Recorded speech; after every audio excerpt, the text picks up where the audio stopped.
Hello, hello. Welcome.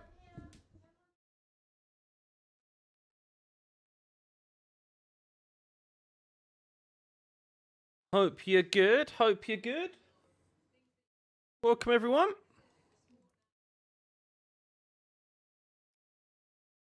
Good afternoon. Good morning. Good afternoon. Good evening. Wherever you are in the world. Who's ready? Who's ready? Woohoo. Oh, not long to go. Not long to go. Welcome, everyone. Not sure why the music is not pulling through. The background music. That's a bit of a shame. Bear with me.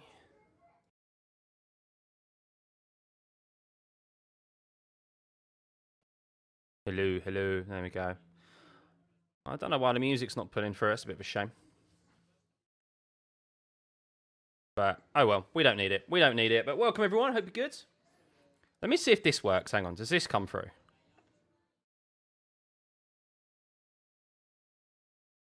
Does anyone? Do you hear that? Did you hear the lights out stuff? Did that go on or not? No. Odd. Honestly, this streaming malarkey, it's not as straightforward as you think, guys. Sing for you, Dan. No, I haven't had enough. I've had nowhere near as many drinks as I need to do that. So, yeah, not entirely sure what's going on there. 2 secs. Ah. Aha. Hang on.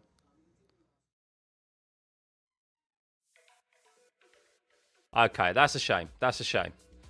Why is that not coming through? Bear with me. Hang on. Hang on. Hang on. Hang on. Maybe because we're on the wrong one. You know why? You know why? It's probably because it needs to be on this one. There we go. There we go.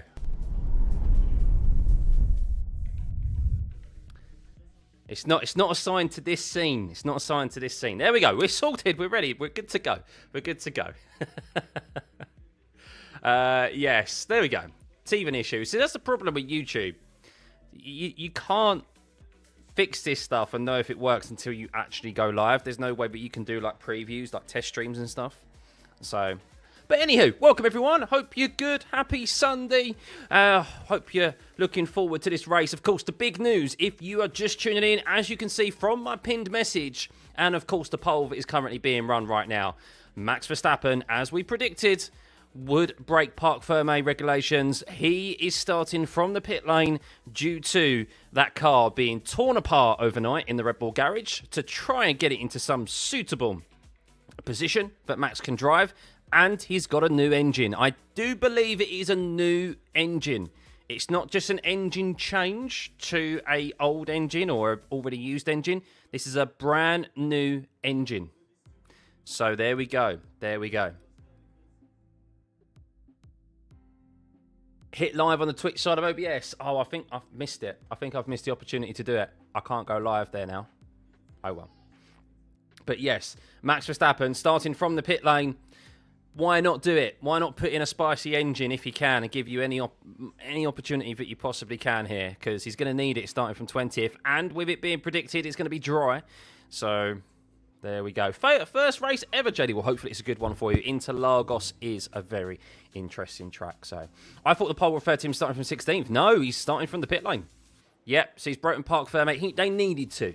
They needed to. That car was in disarray. It was worse after than it was from the sprint race. So looking at the onboards of Max yesterday that I actually got to have a look at, completely like no grip at all in that car. No grip. So they made it worse. So we'll see. He's not going to have... We'll have a look at the weather, but it's not looking like it's going to be torrential rain like we saw last year. And, of course, that car is not in the same position as it was last year where it's actually a good car. So he is going to have his work cut out today. I think he'll still score points. Where he'll score points, I don't know. That's why I've put the poll as obviously all point scoring positions, because I think he will do. I don't think he's going to finish outside the top 10. We know how advantageous having that extra horsepower at this latter stage of the season, putting a brand new engine we've seen it multiple times throughout the years where teams and drivers have put brand new engines in, and yeah, they absolutely breeze past the field. So let's see. The key is not going to be the extra horsepower that Max has. That's going to help, but it's whether or not he has the balance correct. So the weather has changed overnight. It has, Carl. We did see quite a lot of rain in the morning at Interlagos. I'm looking at the TV coverage right now, and it's similar to what it was yesterday. It's overcast. We'll have a look at the weather reports and see what the percentage chance of rain is. It's a lot higher than you probably think it is going to be and what it has shown the last few days. So that is something. So I think my prediction for this race is that I think we will see rain at some point in this race. How heavy, I don't know. I think we could see like a changeable condition race where we go start on dryers, go to intermediates, and then back to dryers again. That may be something. So I've already done a poll for who I think will win, and the majority was overwhelmingly Lando Norris. So the poll of who to win, I think, is not as interesting as or as fun as where we think Max Verstappen is going to finish. So, which at the moment, but it's overwhelming. Well, not overwhelmingly. 35% of you think top 10, 29% of you think top 5, podium 17%, and many of you think he's going to even improve on the heroics that he did last year and finish first, starting from the pit lane. I'll tell you what, we've seen some strange things happen at Interlagos. We've seen many a dramatic race. So, yeah, anything can happen. Will be fun watching Verstappen blow past most of the field. Yeah, it's going to be interesting to see his progression today.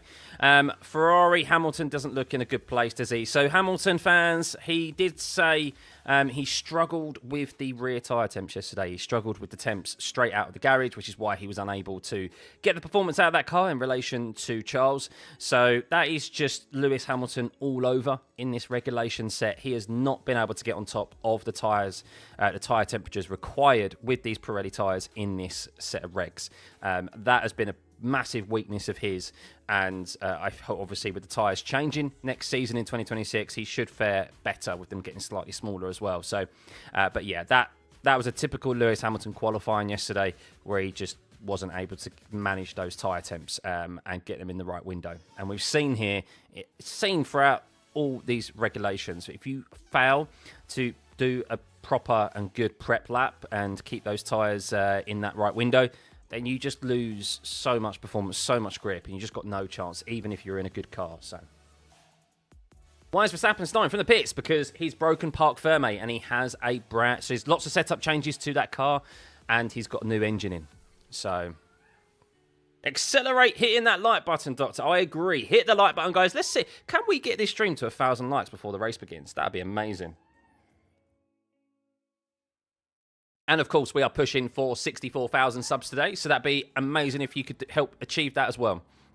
So, if you are brand new here and you're tuning in for the first time, or if this is just like your first race weekend with myself, welcome, and glad you was able to find the channel. Hopefully, you will stick around for many more races in the future, and of course, we still have 3 more race weekends for the rest of the season. But what we do here is we go live a bit earlier than other streams as well, but we like to have a chat, build up to the race itself. We have a look at the reconnaissance laps, because sometimes some shenanigans can happen. And then we have a look, of course, at the all-important strategy options for today. The tyre allocations that drivers have. Who will maybe start on what tyre? What will they try and do? How will their late race look for them?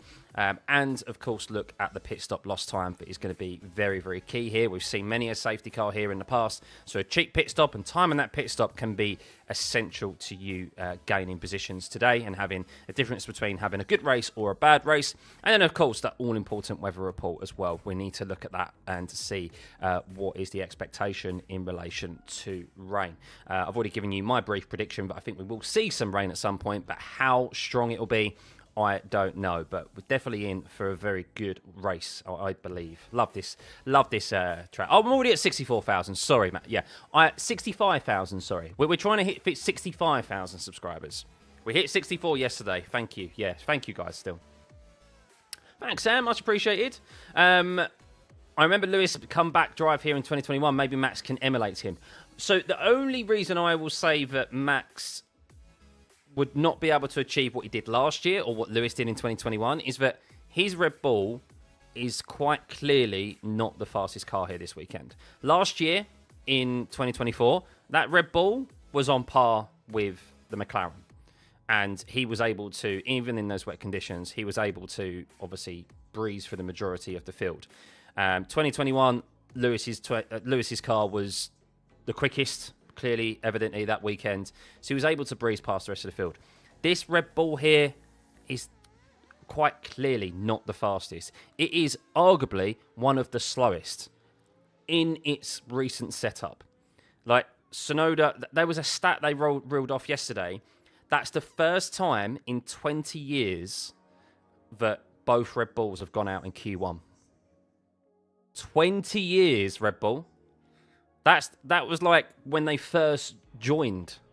That is a obscene stat. So, and there's no crashes to blame. There's no red flags. There's no yellow flags. It was pure a pace issue, a setup issue, that Max just couldn't extract the pace out of that car. And of course, we know Yuki has struggled to extract pace out of that car throughout this whole season. So, yeah. Japan 2006. So nearly 20 years. Okay, nearly 20 years. But still a goddamn long time, isn't it, since they last did that. So, Miriam, difficult decision to make, watch and listen to you or the Liverpool game. Who is it? Liverpool, Man City? Have both on. Have both on. So, you was at West Ham yesterday. Oh, brilliant. Well, nice to see us actually win back-to-back games at home, isn't it? So, yes, positive things, positive turnaround. But yeah, yesterday was a very, very interesting day. Of course, it had big permutations and impact on the overall championship standings. Lando Norris now leads 9 points ahead of Oscar Piastri because of Oscar Piastri losing control of his car and crashing at turn 3, as did also Hulkenberg and Franco Colapinto in exactly the same fashion, hitting that curb when there was still water on it. So Oscar Piastri, Lando has been clearly the guy to beat here this weekend, but he's still got 71 laps in front of him to navigate, and it could be a very challenging race. It could be very challenging conditions, as we've mentioned. Safety car restarts, like even without wet conditions, we have seen a dry race here be very chaotic, and safety cars play a factor, red flags and stuff. I mean, look at Bortoletto's crash yesterday into turn 1, how easy it is. Of course, it was a driver error, but we've seen big crashes before here at Interlagos, and we could have a red flag here in this race, even in dry conditions.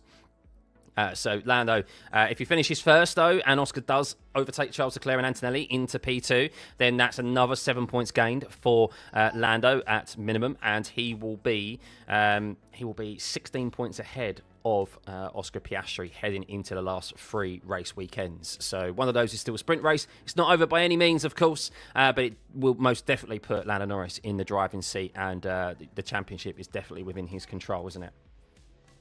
You hope Kimi wipes out the top 5. Also illustrates how good Max has been. It's been 4 years since he was out in Q1. Yeah. Well, it's the first time that on just pure pace alone, because I did that short yesterday, it's the first time, I think, in his F1 career, if what I looked at yesterday was correct, that he's ever gone out on just pace, on a pace issue. He's gone out when he's crashed, of course, but on actual just genuine not being on the pace, that's the first time in his F1 career, which is crazy. Gonna put £5 on Max. Worth a shout, but I don't think he's going to win this race. I think a podium would be unbelievable for Max today. If Max gets a podium, that's an unbelievable performance, considering where we have seen that car this weekend. Because it's not just about slapping a new engine in the back. It's the fact that car has been unbalanced all weekend. It has not looked good at all. So if Red Bull are able to turn it around, no doubt they have been the simulating drive. They've worked overnight. They've probably worked, not had a minute off in relation to trying to sort out the setup of that car back at the factory in Milton Keynes in the simulator, and we'll see if they've been able to find a solution. So. Do I think he could finish in the top 10? I think Max will finish in the top 10. Yeah, poll currently states 34% of you think he will finish in the top 10. He is starting from the pit lane, of course. That is the breaking news today, guys. Max Verstappen, a brand new engine and multiple setup changes to that car. Of course, failing to qualify out of Q1 yesterday for the first time in his F1 career on pace alone. So, yeah, he's actually going to be starting from 19th, sorry. He's starting from 19th. So he's starting from the pit lane, but he's starting 19th because Esteban Ocon is also starting from the pit lane. But they've clearly declared it later, Esteban Ocon and Haas. So he's already made up one position. He's already made up one position, and the race hasn't started yet. No rum today. I've got a cheeky little one now. I've got a cheeky little one now, pre-race, and then we'll be on the nice water to keep the vocal cords lubricated throughout. Do we have a rain prediction? Weather report, we'll get onto that, guys. Bear with. Of course, all in due time. We'll have a look at the strategy options. We'll have a look at the tyre allocations. And, of course, the all-important weather report. Bit of a spoiler. It has changed from yesterday. So it was predicted that the rain chance, the chance of rain was going to be only like 10%. Now it has increased. But how much has it increased by? We will see. How do pit lane starts work, Rafaela? So pit lane starts work. You start from the pit lane because you've made a change to your car that has broken parc ferme. So you've made changes to the car that you're not allowed to. So you have to take a penalty, which means starting from the pit lane.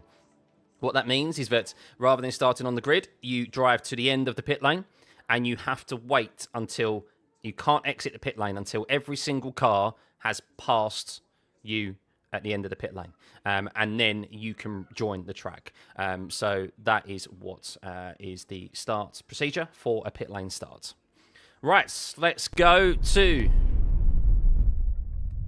Here we go. So we do have some reconnaissance laps about to get underway. As you can see, Max Verstappen and Yuki Tsunoda making their way to the end of the pit lane. Nico Hulkenberg icons popping up on screen now with the track map. So we'll see drivers make their way. Oh, umbrellas are out. Umbrellas are out on the pit lane. The Sky TV reporters have their umbrellas out. So it's not indicating it's raining right now, but they've got their brollies out. They're either being very precious about their clothes and not wanting to get anything on them at all, but they have the brollies out. But they're the only people with brollies out on the grid. So, I don't know. I don't know if there is actually raining or not. Of course, you will be able to see here, guys. Let me move this over. So, you'll be able to see here where it says rain. It says no. You want to keep an eye on that throughout the race. That is where the FIA indicate if it is raining or not, of course, officially by their standards. But at the moment, officially it's not raining. But I just saw the TV coverage, as I said there, the Sky TV have their brollies out, their umbrellas out, so we'll see. Gabby's crash yesterday was 37G on the first impact and then 57G in the second impact. Yeah, it was pretty crazy. They're just baiting us. I think they are. I don't know why they've got the brollies out, to be fair. There's not really any need for it. Looking at the TV coverage. Can they change tyres between now and the start? They can, Harold, yeah. So what they go out on now, you can see there is no indication of what tyres they're on out now in relation to the data. So we will only know what tyres they are going to start on, of course, when they release those blankets, remove them a couple of minutes before the formation lap gets underway. So drivers, Max Verstappen, Nico Hulkenberg, they're at the end of the pit lane doing a practice start. So do not fear, they haven't broken down there. Drivers, I'm looking at them leaving the pit lane now, and they are on soft compound tyres. But I tell you what, there are some very, very dark clouds in the background of the TV coverage. So there could be rain on the way. Will Piastri finish the race? Do you think it's unfortunate that he made that mistake? I support McLaren. Do you think McLaren F1 team don't have a number one driver? Yeah, they don't have a number one driver. That's clearly been evident throughout this season. I think, obviously, any rumours of them favouring another driver, I think, is false. They've decided to take, obviously, they've brought new parts to the cars, which some drivers have refused to put on their car because they don't like it as much. That's purely a driver decision. He was unfortunate yesterday. He was, because that was at the stage of the race where a few drivers started to push the limits of turn 3. And, well, Piastri just hit that corner at the wrong time, as did Hulkenberg, as did Colapinto. Of course, it is a corner that in dry conditions you do ride the exit curb. But as the track was starting to dry, they bit off a bit more than they could chew. and it bit them very hard, whereas you still saw a lot of drivers miss that curb. Lando Norris was actually quite fortunate himself a few laps prior to that. I think it was lap 2 or lap 3. Antonelli gained quite a bit of time on him. He had his own moment on that exact curb, but he caught the snap.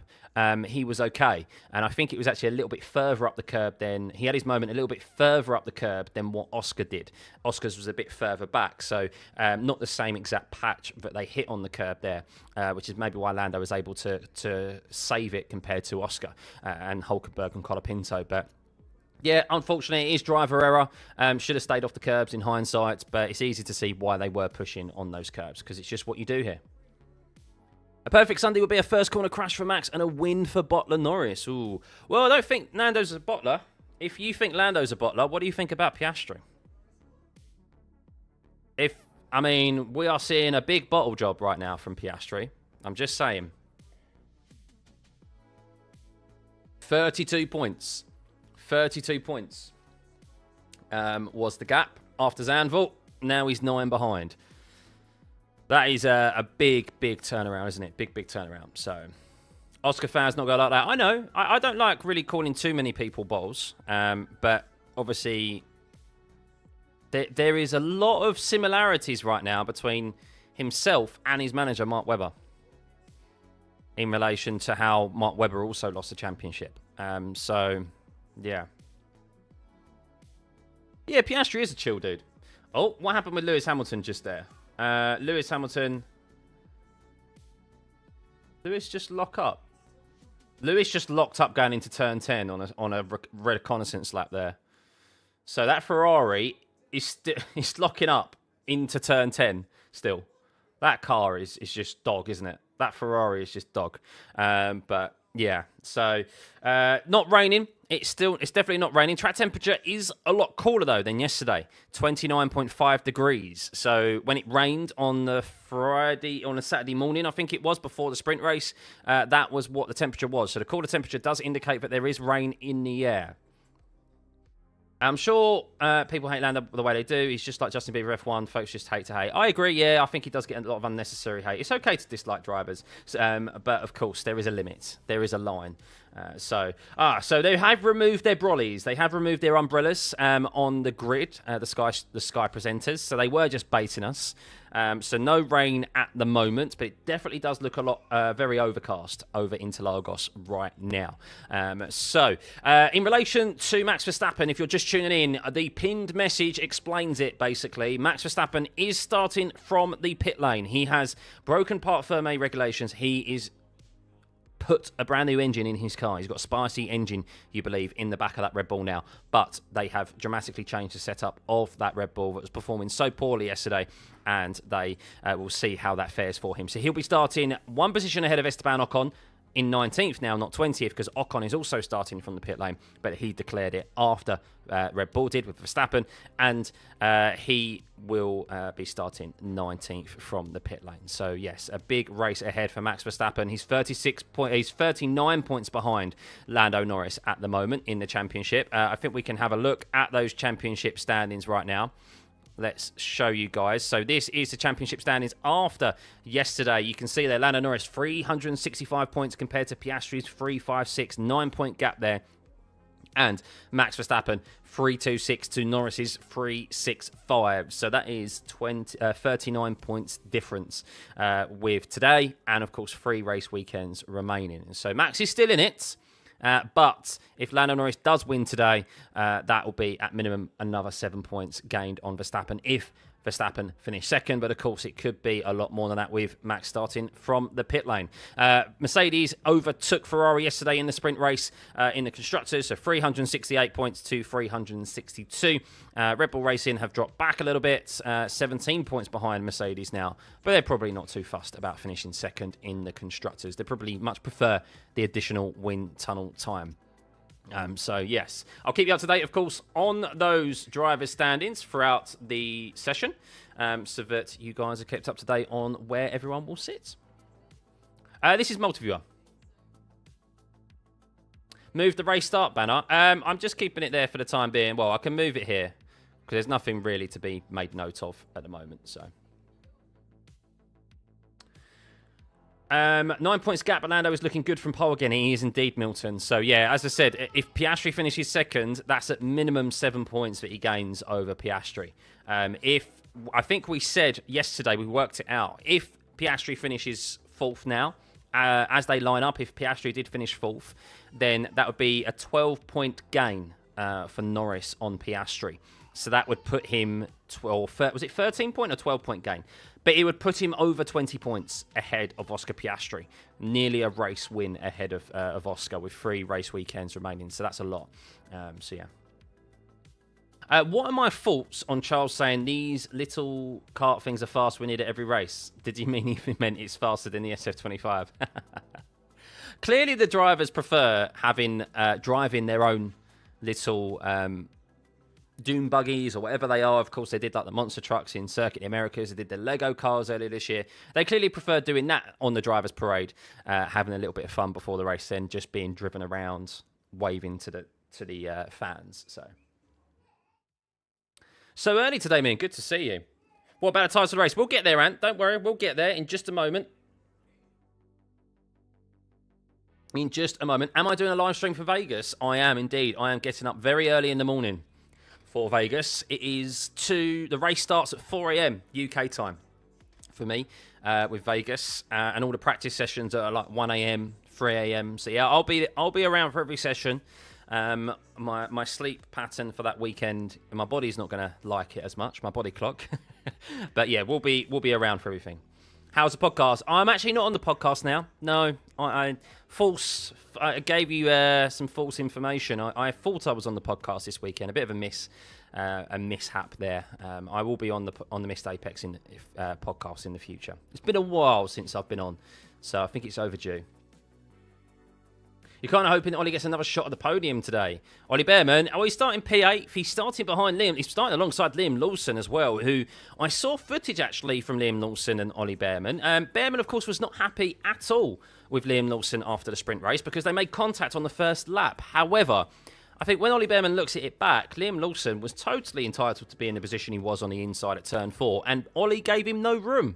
Ollie actually turned into Lawson, and I think Ollie was to blame there. So, yeah, I understand he was obviously hot under the collar because that ruined his sprint race, but that was Lawson, that was Ollie Behrman's fault, really. He had to back off because he ran up behind another driver ahead who also had a bit of a moment in the first through turn 3, and Lawson had a complete right to be where he was.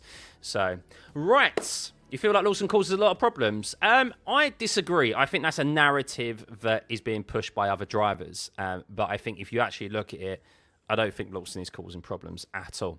And I think if you look at many of the incidents Lawson's been caught up in, it's not really like his fault. So I think there's more to it. But anyway, here we go. That is it. Everyone has made it round to their grid slots safely. Nothing really to make note of. Let's have a look at the strategy options and everything else that is relevant to today's race.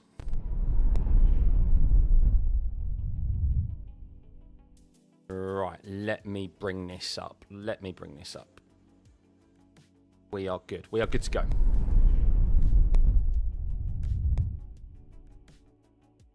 So, here we are. This is your strategy options for today. If it is dry, we have the primary 2-stop. Sorry, it says a 1-stop. It says a 1-stop there, actually, softs to mediums. But I actually don't think we will see the mediums. 24 to 30 laps. I think the mediums will fall off a bit sooner than that. I really hope so. But we've got here strategy 2, a 2-stop, which is a soft to medium medium. Strategy 3, soft, medium, soft. Strategy 4 is soft to hards, but I don't think the hards are going to be suitable here. And the strategy 5 is medium to hard. So there's a whole variety of strategies here. Is the hard really an option? I don't think so. But strategy number 1, I think what we'll see here. So Interlagos historically has been a 2-stop. It has been a strategy number 3, the soft, medium, soft. That has been the primary strategy of choice. However, I think some have seen this weekend that the medium fares a lot better than the soft. So maybe the medium can go a bit longer, or maybe it'll be a case of using 2 sets of mediums rather than 2 sets of softs here this weekend. So just because historically we see the 2-stop here in the soft, medium, soft, the compounds change, the makeup of them actually changes year on year because of the extra amount of energy that the cars put through the tyres. They need to adapt. So I think we'll see some hold on to track position with the 1-stop, and I think we'll see some be aggressive on the 2-stop. And I think, of course, with safety cars and so forth potentially being on the horizon, that can throw a spanner in the works for any strategies. But I think this is a track where we've seen thermal degradation be an issue, of course, and it's possible to overtake here. It is possible to overtake. I mean, what we saw yesterday in the sprint race is that we saw Lando's soft tyres, and arguably the McLaren is the best when it comes to managing its tyre temperatures. We saw him struggle at the ends, and that's why we saw Kimi Antonelli on those mediums converge on him as we saw that crossover of the soft starting to fall off around, obviously, what was it, 24 laps, which is when they think the pit stop window will be. And a question will be is whether those mediums can go, is there a drop-off on those mediums? I hope it is a 2-stop here, or it's on the cusp of a 1-stop, 2-stop, because they're the most intriguing races, drivers on different strategies, but we will see. We will see. Judging by the sprint race, the soft tyres fell off fairly quickly. Mediums will be preferred. It will come down to how far the teams take them. Exactly. And, of course, the weather as well. The weather. It's not hot here, so it's the 1-stop makes sense. It does and it doesn't, because the tyres do fall off here. You've got to remember there's still sliding that occurs over this track. Even though the temps are cooler, they still will have thermal degradation just because of the nature of this circuit and the surface itself. So that is the strategy options. Hopefully we see a 2-stop there. I think really you're looking at lap 18 to 25 or so is when you're looking for drivers to pit. I think we'll see drivers pit maybe a bit earlier than lap 24, to be honest with you. So tyre allocations. This is interesting. So Lando Norris does not have any brand new softs available. He has 3 used sets of softs, as does, Antonelli has 4 sets of used softs, same as Piastri. Same as Russell. So no one in the top 10 really has any brand new softs available at all. Mediums, though, Norris, Antonelli, Leclerc, Piastri, Hadjar, all have 1 brand new set available. And then they have a couple or 1 used set of mediums available. Liam Lawson, interestingly, is the only driver in the top 10 that has 2 brand new sets of mediums available. That could be very, very key here today if it does fall into a 2-stop strategy, because Liam Lawson is starting in 7th. So we'll see how that fares for him. Lewis Hamilton, of course, has 2 brand new sets of mediums and softs because he failed to make it out of Q2. So, yeah, we'll see how Lewis Hamilton fares. A good start is going to be key for him. Those opening couple of laps to make up some positions when the pack is tight is going to be key to his overall potential for a top 5 finish today. Of course, still pushing for that elusive Ferrari podium. Only podium he has had, of course, and standing on the top step. Well, it wasn't even the top step. It was in the sprint race back in China. Max Verstappen has Max Verstappen has basically whatever he wants to use. 3 brand new sets of softs, 2 new sets of mediums, and 1 brand new set of hards. That is because, of course, he failed to make it out of Q1 for the first time ever on pace alone. So he's starting from the pit lane, Max, so he can do what he likes. But we know he's going to be aggressive today. He has to be aggressive because if there's any still opportunity for him to win this championship, he needs to score points today and, of course, try and maximise as many points as he possibly can. So in relation to the actual degradation of these tyres, the soft falls off at 1/10 per lap, the medium falls off at 1/2 tenth per lap, and the hard supposedly 3/100ths of a lap. So the hard compound tyre just isn't quick enough though. As Max is reporting, just for information, this engine vibrates a lot less. Something to look at for sure. So I'm sure that's positive news, is that the engine vibrates a lot less than the engine from yesterday. If you're Max Verstappen, what tyre do you start on? I think you start on the medium. Because I think, while of course he's going to be quick, you want a tyre when you're starting as far down the grid as he is. You want a tyre that means that you can go longer in the race and potentially benefit from a safety car, so that you get a so that you're able to get a cheaper pit stop. That's what I think he should do. Whether he does that, though, we'll see. I think you then save the softs for the end when you can be more aggressive. That's my opinion. So, how wet is it at the moment? It's dry at the moment, James. It is dry. So we'll see. Is that Felipe Massa they're talking to? Oh, Felipe Massa is talking to Martin Brundle. Interesting. Right, so the race pace, unsurprisingly, from the data that has been gathered over the duration of this weekend, McLaren is the fastest. They are at minimum a tenth quicker than Mercedes. Red Bull are then second. Ferrari, look at that gap to Ferrari.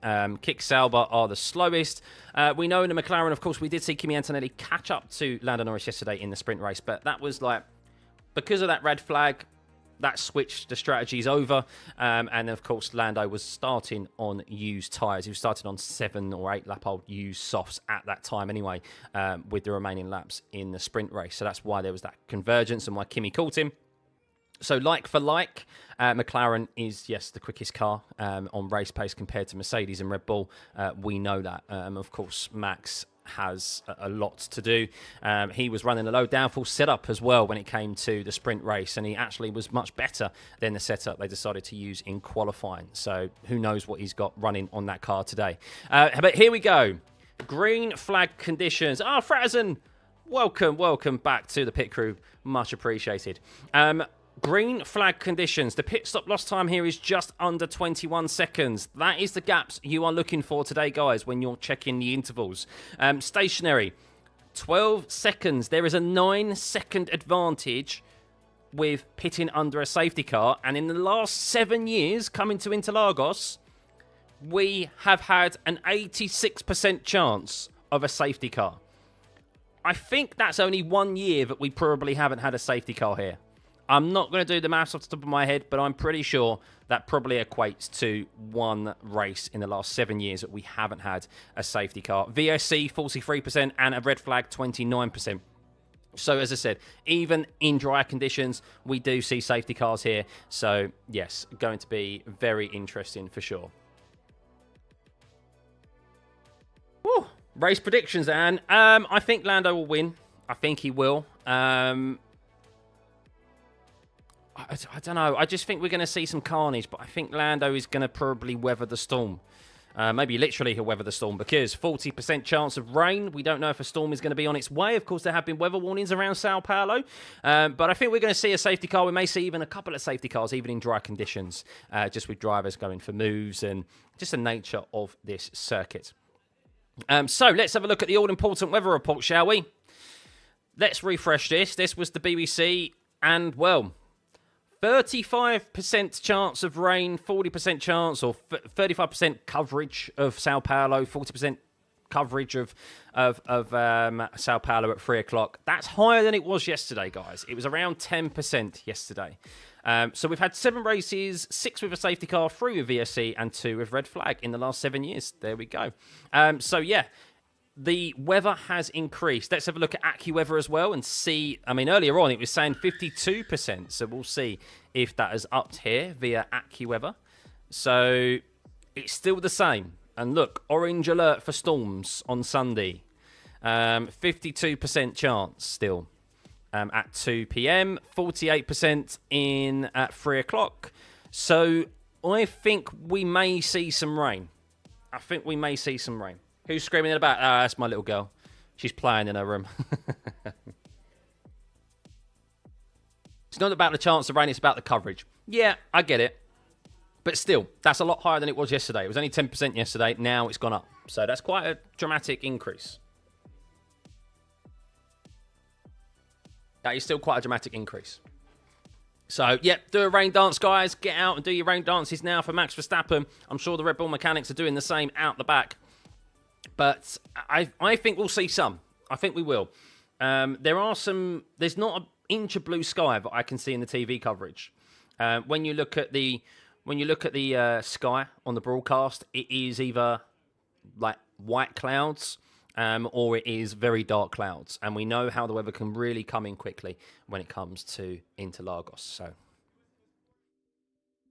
does look like there's something brewing in the sky. Exactly, Jarvis. So when you're... And how do I know this, guys? How do I know this? Because I'm not a weatherman. No, but I am a Brit.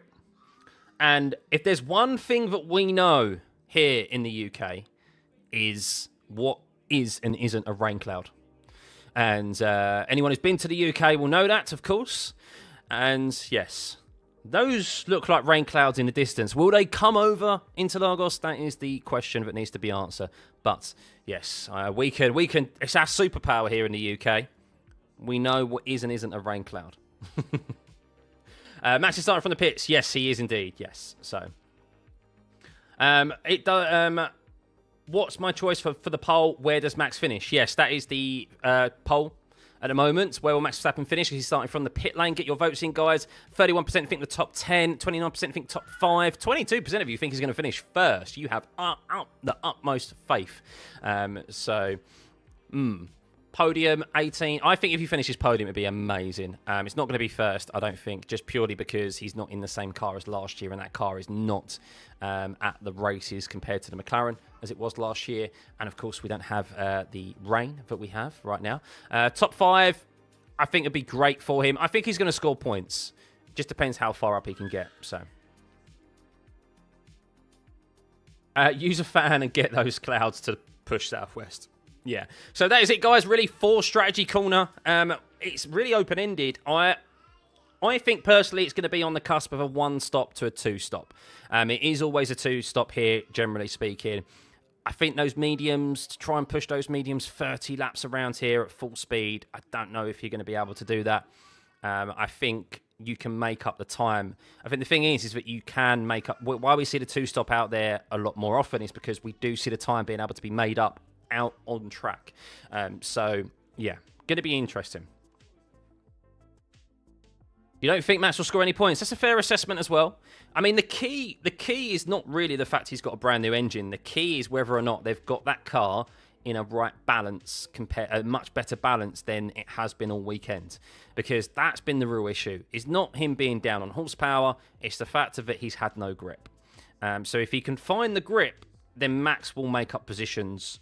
And he would have made up positions even without a new engine. But with a new engine, it's definitely going to help, as we've seen so often here at Interlagos with those who have put new engines in the car. So, oh, you're sat in turn 3 and you see a little rain. Well, you can keep us niche. You can keep us up to date with the weather. We have our own trackside supporter who has keeping us up to date. As there are a few in the stands putting. Are they putting their hats on? Are they putting anoraks on? I can't quite see whether they are or not. No, they're taking their hats off. Sorry, they're taking their hats off for the national anthem. I thought they were looking. At the stands because they were putting hats on and putting their anoraks on. No, they're taking their hats off for the national anthem. Apologies.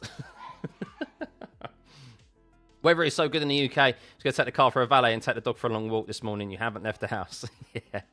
I mean, it's already dark outside in the UK. That is the nature, of course, of having having the clocks go back, which is a shame. So, imagine Oscar colliding with Lando. Well, this is the thing. Lando still has to contend with another race restart. Heading down into turn 1. Yesterday, credit where it's due. That's 2 for 2 race starts in Mexico here and here in the sprint race yesterday, where he absolutely nailed the start. Can he make it 3 for 3? Or will he lose a position to Kimi? We'll see. Do I show the whole race? No, I cannot show the whole race due to copyright reasons, but that is the strategy options for today, and we're going to now get ready and set up for the main race with our track map and data.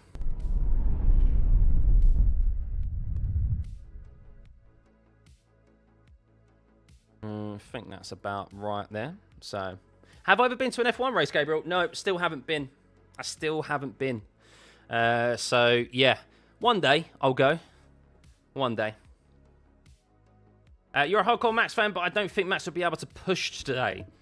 It's going to be interesting to see. It's going to be very interesting. And it's always fun to see Max make his way through the field, isn't it? It's fun to see those drivers who are obviously quick, and they're in the quicker machinery, make their way through the field. So, yeah, we've seen it before. What will be the best tyre choice today? I still think we'll see... I still think we'll see the soft, medium, soft. I think we may see a few drivers. I think it's going to be similar to yesterday. We're going to see half the field maybe start on the medium, half of them start on the softs. In which place they use them, I don't know.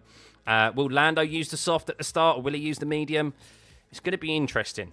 Because we know the start is so important, but it is, of course, it is possible to overtake here. So if Lando does lose the lead to Antonelli at the start, it's not necessarily the worst thing for him. He can bide his time because I suspect that he would be able to catch and pass Antonelli again with just a bit of time. So, cats out the way, Missy. Go that way. Have I ever seen an F1 car without being on TV? Yes, so I went to Goodwood Festival of Speed. I actually have a vlog on the channel where I went to Goodwood Festival of Speed this year. It was the 75th anniversary of F1, and they had cars from all different eras there, and it was great to see the V10s, the V8s, the V6s, a whole host of them. Got to see them go up the hill, and it was great. But I've never seen one round an actual racetrack at full tilt, so in the future, maybe.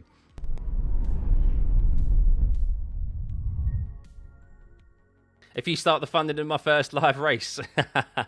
You could do that if you like. Right, here we go, guys. Here we go. So this is the track map. Here we go. We are good. Let's move that over there. And let's move the race start here. So you can see, guys, you can see the risk of rain is 40% according to the FIA. According to the FIA, the risk of rain is 40%. Not too shabby, not too shabby. I'm going to move that down here, actually, right in the middle. Where do I think Max will finish at the end of the season? I think he's going to finish third, personally. I still do think, while obviously his push in the championship has made it obviously a lot interesting, a lot more interesting, I do think that he's just too far back. And I said a while ago, I said even after Circuit the Americas, I just don't see there being enough tracks where the Red Bull will be strong enough to beat the McLarens. And at the moment, that prediction has been, and that assessment has been proven correct because of Mexico and how we've seen this weekend start. I expect Vegas to fare much better for Max because that requires a bit more of a lower downforce package. It will be cooler there. And I think Max has dominated at tracks where their tyres where tyre deg hasn't been an issue, tyre management hasn't been an issue, and particularly at low downforce circuits. So I think Vegas is going to be a strong track for Max and Red Bull in relation to the McLarens, but he needed to challenge every single race weekend, and unfortunately hasn't been able to do that. So, oh, thank you, Mark. Much appreciated. Much appreciated. You're new to F1. Please tell you how bad starting from pit lane is on a scale of 1 to 10. It's at the scale of 1. Really, you never want to start from the pit lane. Never want to start from the pit lane. I don't think... When was the last time someone actually won a race from starting from the pit lane? You have to go back a good few years, that's for sure. He does have a brand new engine. He has a brand new engine as well as setup changes. That's why he's starting from the pit lane. But welcome, everyone. Hope you're good. If you can hit the like button, let's get this stream to 1,000 likes, shall we? Before the race begins. We have just over 9 minutes until the formation lap gets underway. So welcome, everyone. Hope you are good. Verstappen was the only driver with a slim chance of challenging the McLarens, but on his own, really.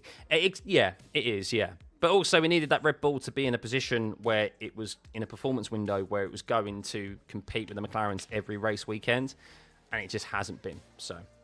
they did choose to start from the pits. We said yesterday it's a smart decision.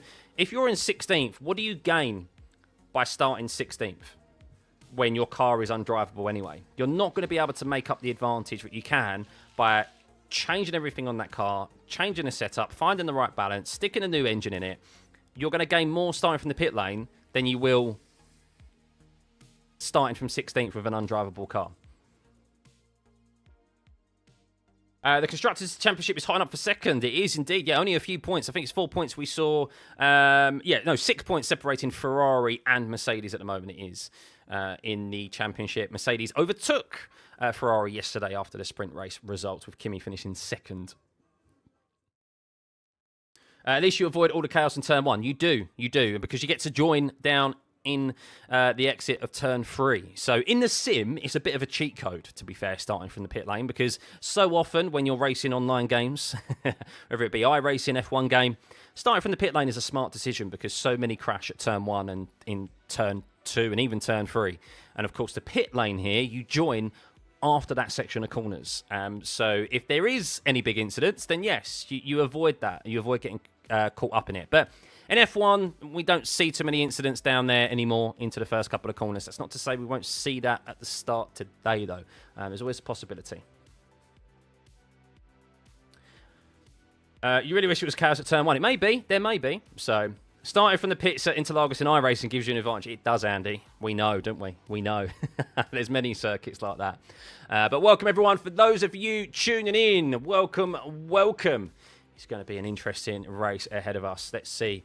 Hopefully, everything will be all A-OK. I'm just going to do something right now. I'm just going to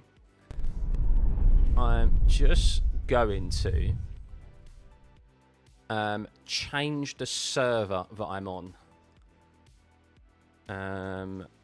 for multi-viewer so that we avoid any lag issues.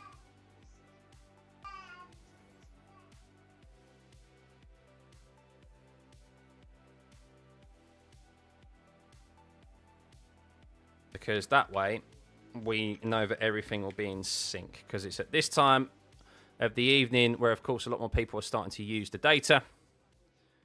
And we get chucked onto a different server, which means that we avoid any of that shenanigans.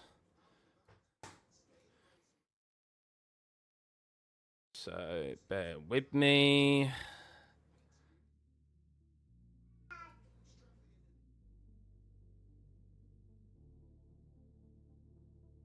Oh. No, exactly. We don't want any lags on track. We don't want any lags on track. So this is a way that I've found to figure out that this doesn't ruin anything anymore. So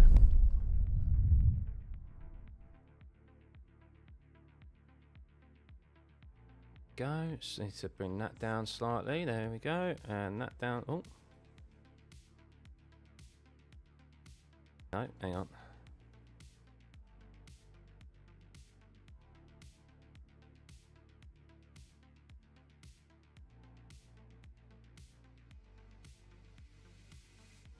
There we go. Ready to rock and roll. Ready to rock and roll.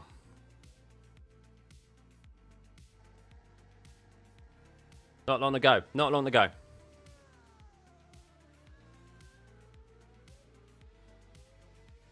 Is there no pre-race show? You've missed a pre-race show. You've missed it. The best ever finish in F1 Grand Prix from a pit lane is P3. It was achieved by Jarno Trulli in Australia in 2009 and by Sebastian Vettel in Abu Dhabi in 2012. Then again by Lewis in 2014. Ah, there you go. So no one has actually won from the pit lane. That's interesting. That's very interesting. Get your votes in, guys. Get your votes in.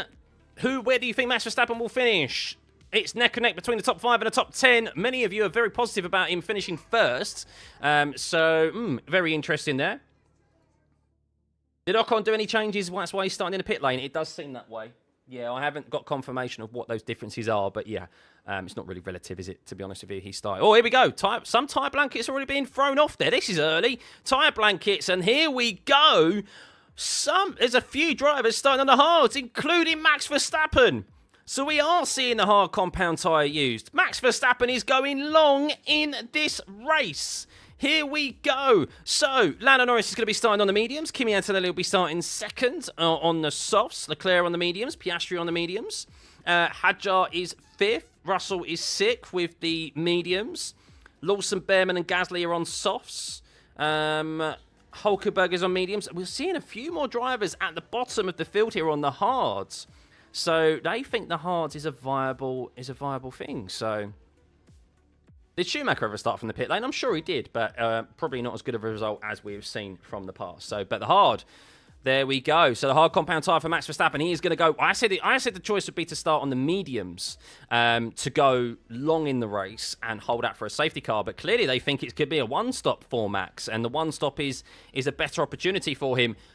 Benefit from a safety car as well. Never know. That's what obviously he benefited from last year, was a red flag. So,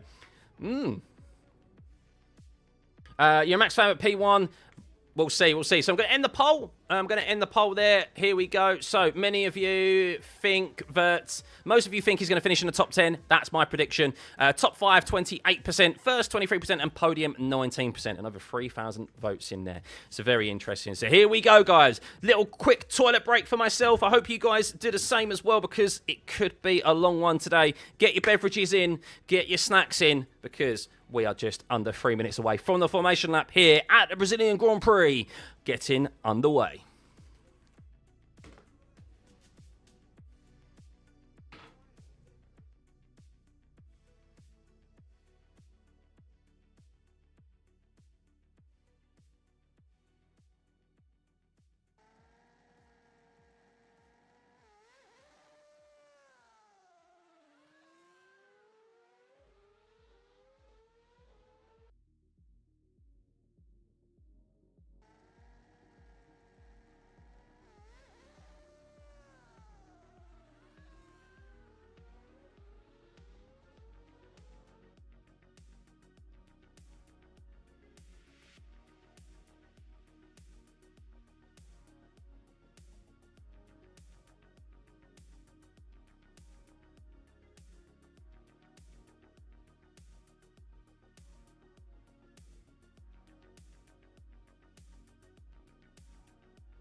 Right.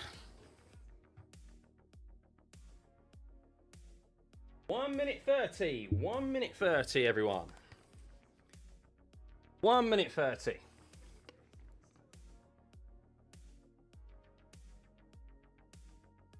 Woo!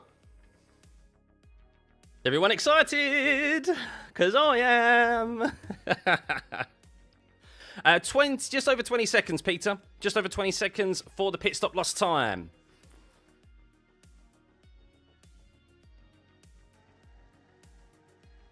And if you pit under safety car, it's a 12-second advantage. No, sorry, 9-second advantage. It takes 12 seconds on average. So.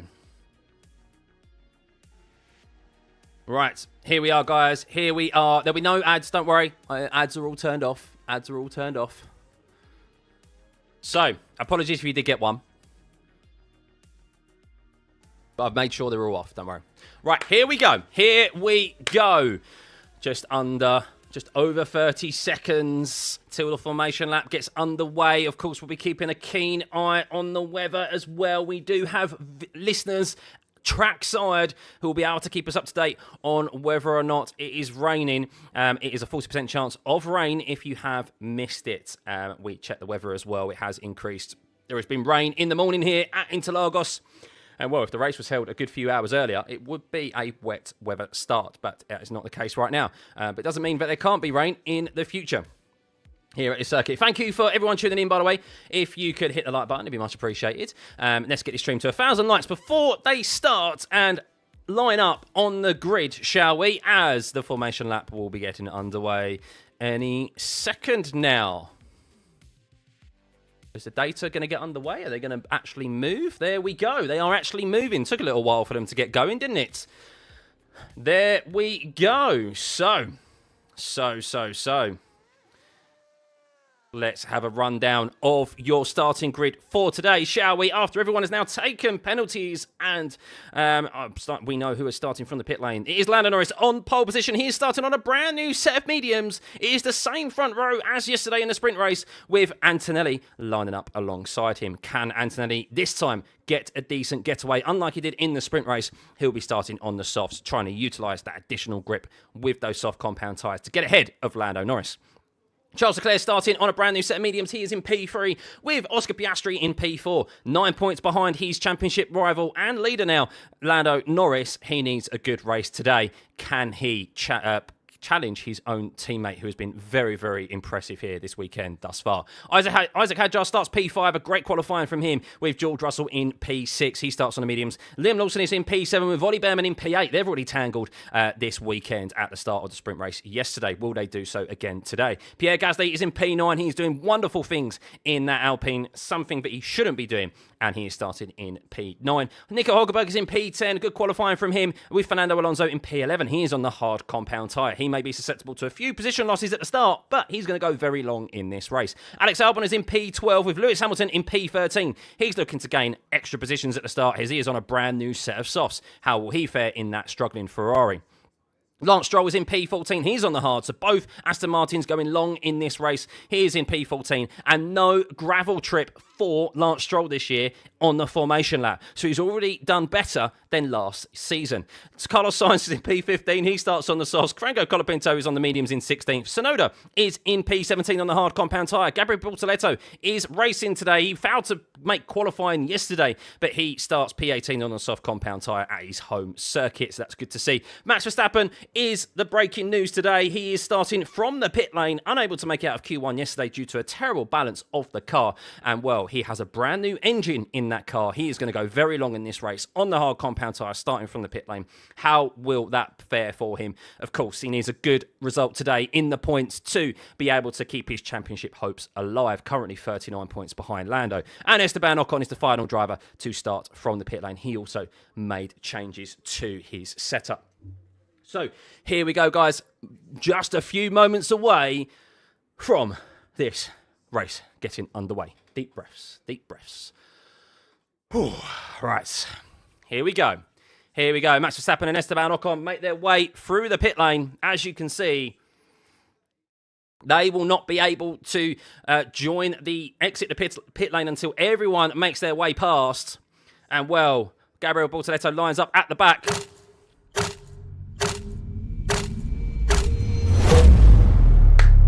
It's green light, away we go! Who is going to lead out of the first corner? Did Kimi Antonelli get a much better start than yesterday, or did Lando nail it once again? And Lando leads into turn one as Lawson makes a position up on George Russell, but Kimi Antonelli is all over the rear of Lando. He's going to get another opportunity as they make their way down into turn four, as Oscar Piastri has had a bit of a poor start in relation to Charles Leclerc. As you can see, Verstappen and Ocon now leaving the pit lane as Lewis Hamilton has dropped down 5 positions. What has happened to Lewis Hamilton there? A poor start for the Ferrari driver. He was hoping to be able to make up positions, not lose them, as George Russell has also been fighting positions there. As I'm watching the race restart, as Lewis Hamilton, did he lock up? Did he get pushed out wide? No, Lewis Hamilton just lost loads of positions due to lockups and due to a bog down at the start. But Lando Norris currently leads from Kimi Antonelli as Ollie Behrman regains a place past Fernando Alonso, who was up 2 places on the hard compound tyres. But there is no shenanigans here at the start of the race, as Max Verstappen is already on the rear of Lewis Hamilton. It's a double yellow. It's a double yellow through turn 11. What has happened there? Who has gone slow? It's Bortoleto's round. No, Gabby Bortoleto is round. Can he get going again? Has he crashed? He's at his home circuit. But you can see there, Antonelli has already lost a full second on Lando Norris here at the start of this race. This is a double yellow still. Yet to see if Bortoleto is able to get going again. But we cannot see whether or not if Bortoleto, this could be a safety car. I don't know where his car is positioned, but Gabriel Bortoleto is currently not moving. Lando leads by 1.1 seconds. They need to make a decision quickly as to whether or not they'll be able to remove his car if he's in a safe. No, he's in the wall. This is going to be a safety car for sure. There's debris out on circuit, and it is a safety car. Oh my goodness, Gabby Bortoleto, he's in the barrier. He was reversing out onto track. And we have a safety car here. But Max Verstappen got ahead of, we could see that Max Verstappen did just get ahead there of Lewis Hamilton, as Hamilton is really struggling. He's actually lost he's lost 2 positions to Verstappen and Esteban Ocon at the start here. So something wrong with Lewis Hamilton's car maybe. Yet to see a replay of the race restart, but wow, Gabby is in the wall. A real shame for him there. Not entirely sure what happened, but oof.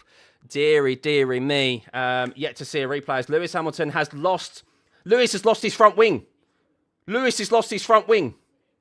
Oh my goodness. It's stuck under the Ferrari. Has there been contact with Gabby Bortoleto and Lewis Hamilton? I'm yet to see a replay of what has occurred. Lewis definitely bogged down at the start.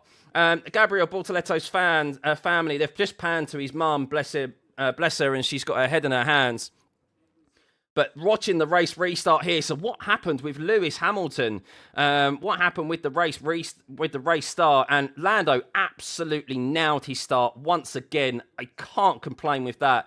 Oscar Piastri had to go defensive to Isaac Hadjar, and Hadjar actually got alongside him. And I think, did Lewis make contact with someone? I can't see. They're following the leaders right now. But Lewis Hamilton has definitely made contact with someone somewhere. Not sure if it is Gabby he has made contact with. As we can see some drivers diving into the pit lane. Lewis Hamilton is definitely one of those in the pit lane. Yuki Tsunoda. So watching the replay now of Lewis Hamilton.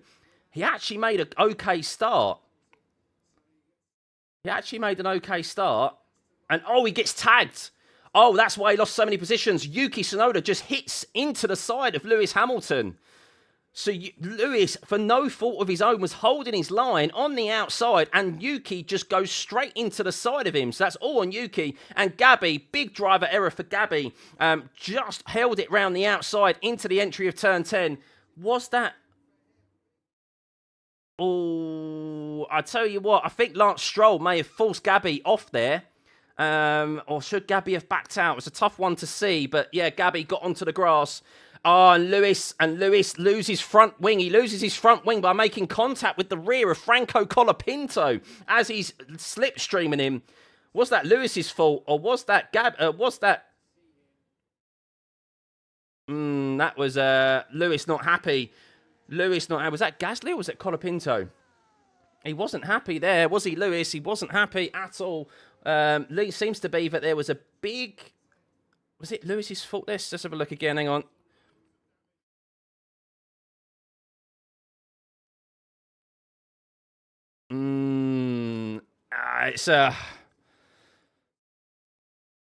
That's a shame. That's a shame for Lewis. But yeah, got tagged at the start by Yuki Tsunoda, and that's what happened there. So yes, if you are just joining us, guys, Gabriel Bortoleto is out of this race.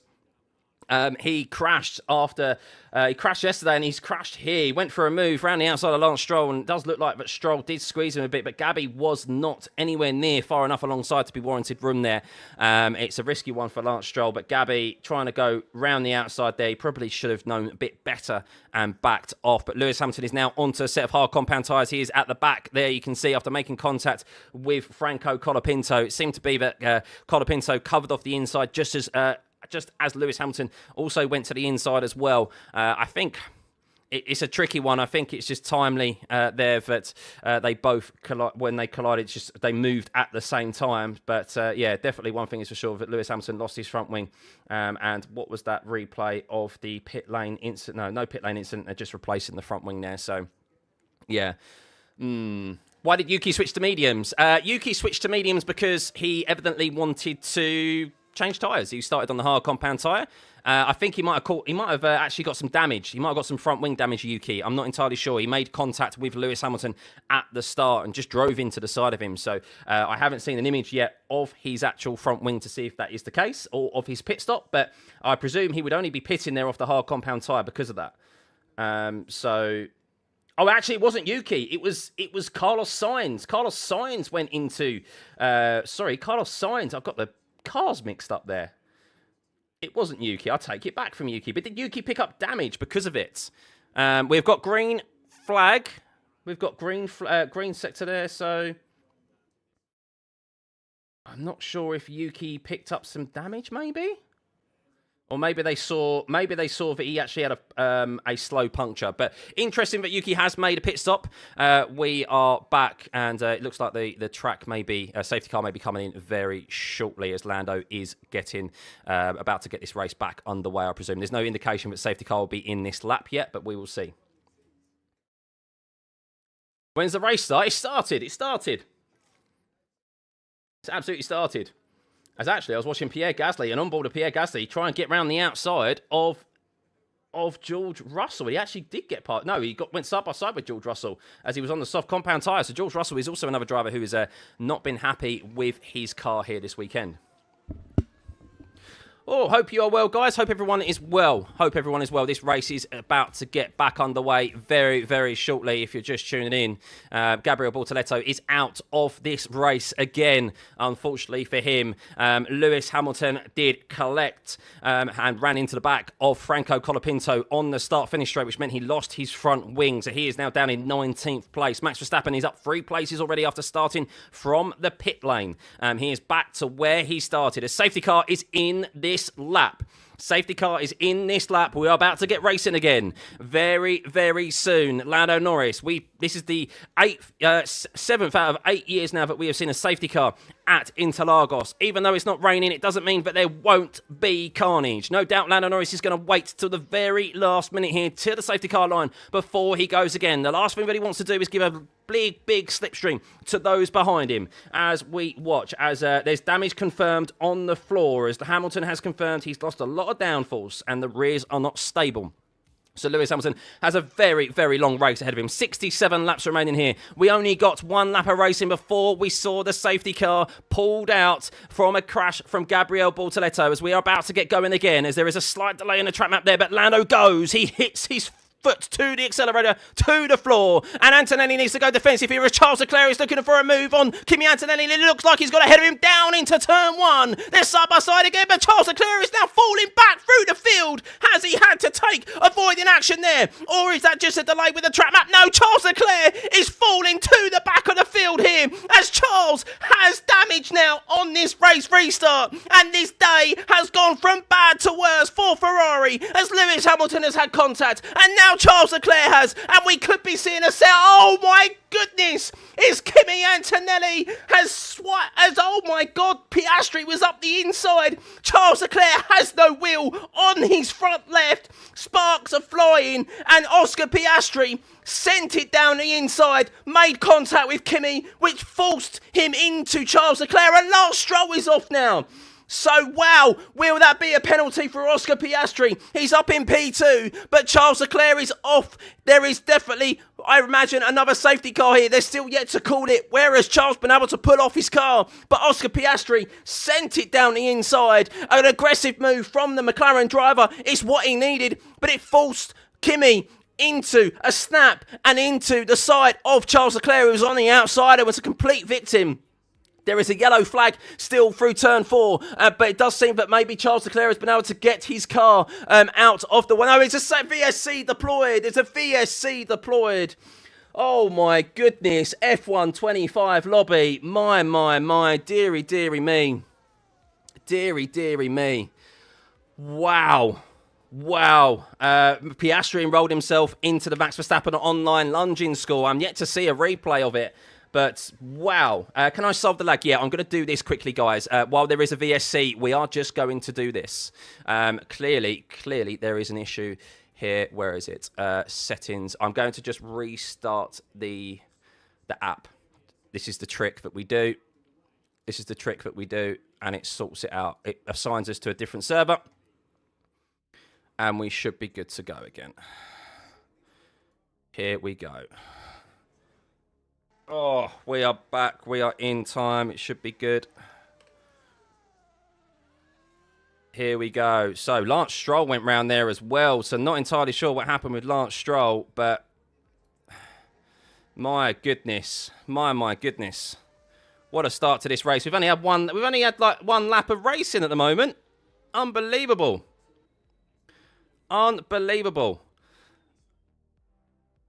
Oh, I tell you what, has Kimi turned into Oscar there? I don't know. I'm sorting this out. I need to see a replay.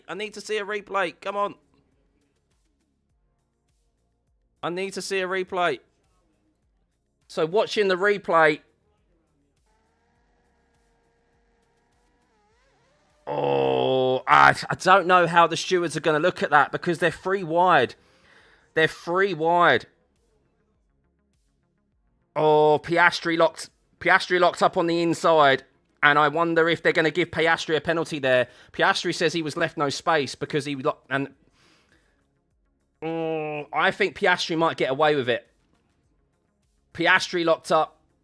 But was he sufficiently alongside? Kimi moved to the inside because, of course, he was afraid of Leclerc on his outside. Max Verstappen is now is in 18th. What happened with Max here? Max went 3 wide as well into turn 1. Max went 3 wide into turn 1, and he's down in 18th. Oh, he's on the mediums now. Max has pitted in all of that. Oh my goodness. Oh my, just.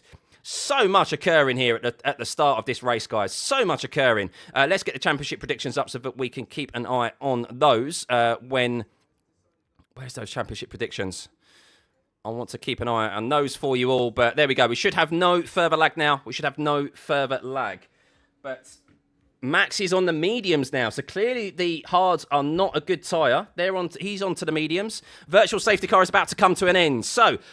well, we are on the 8th lap here, and we have only had 1 full lap of racing. We've had not one, actually, uninterrupted lap of racing as the VSC is ending, as Oscar Piastri is all over the rear of his teammate. He could be getting maybe a penalty, Oscar Piastri, as they head down into the first corner. And Oscar Piastri, is he going to go for a move on his teammate? No, he dropped back a little bit to ensure that he was back within the delta. But Oscar Piastri, he is going for it. His championship is on the line. As it currently stands, he would be losing another 7 points to his teammate. He's already 9 points behind, and well, he needs to just fight this now, as Lando's going to go defensive down into turn 4, and Oscar looks for a move. And no, this is most definitely what we wanted to see, though. Oscar Piastri up into P2. There's no investigation at the moment. I imagine it's only a matter of time until that notification comes through from the race control. But he was 3 wide. Max Verstappen is 16th.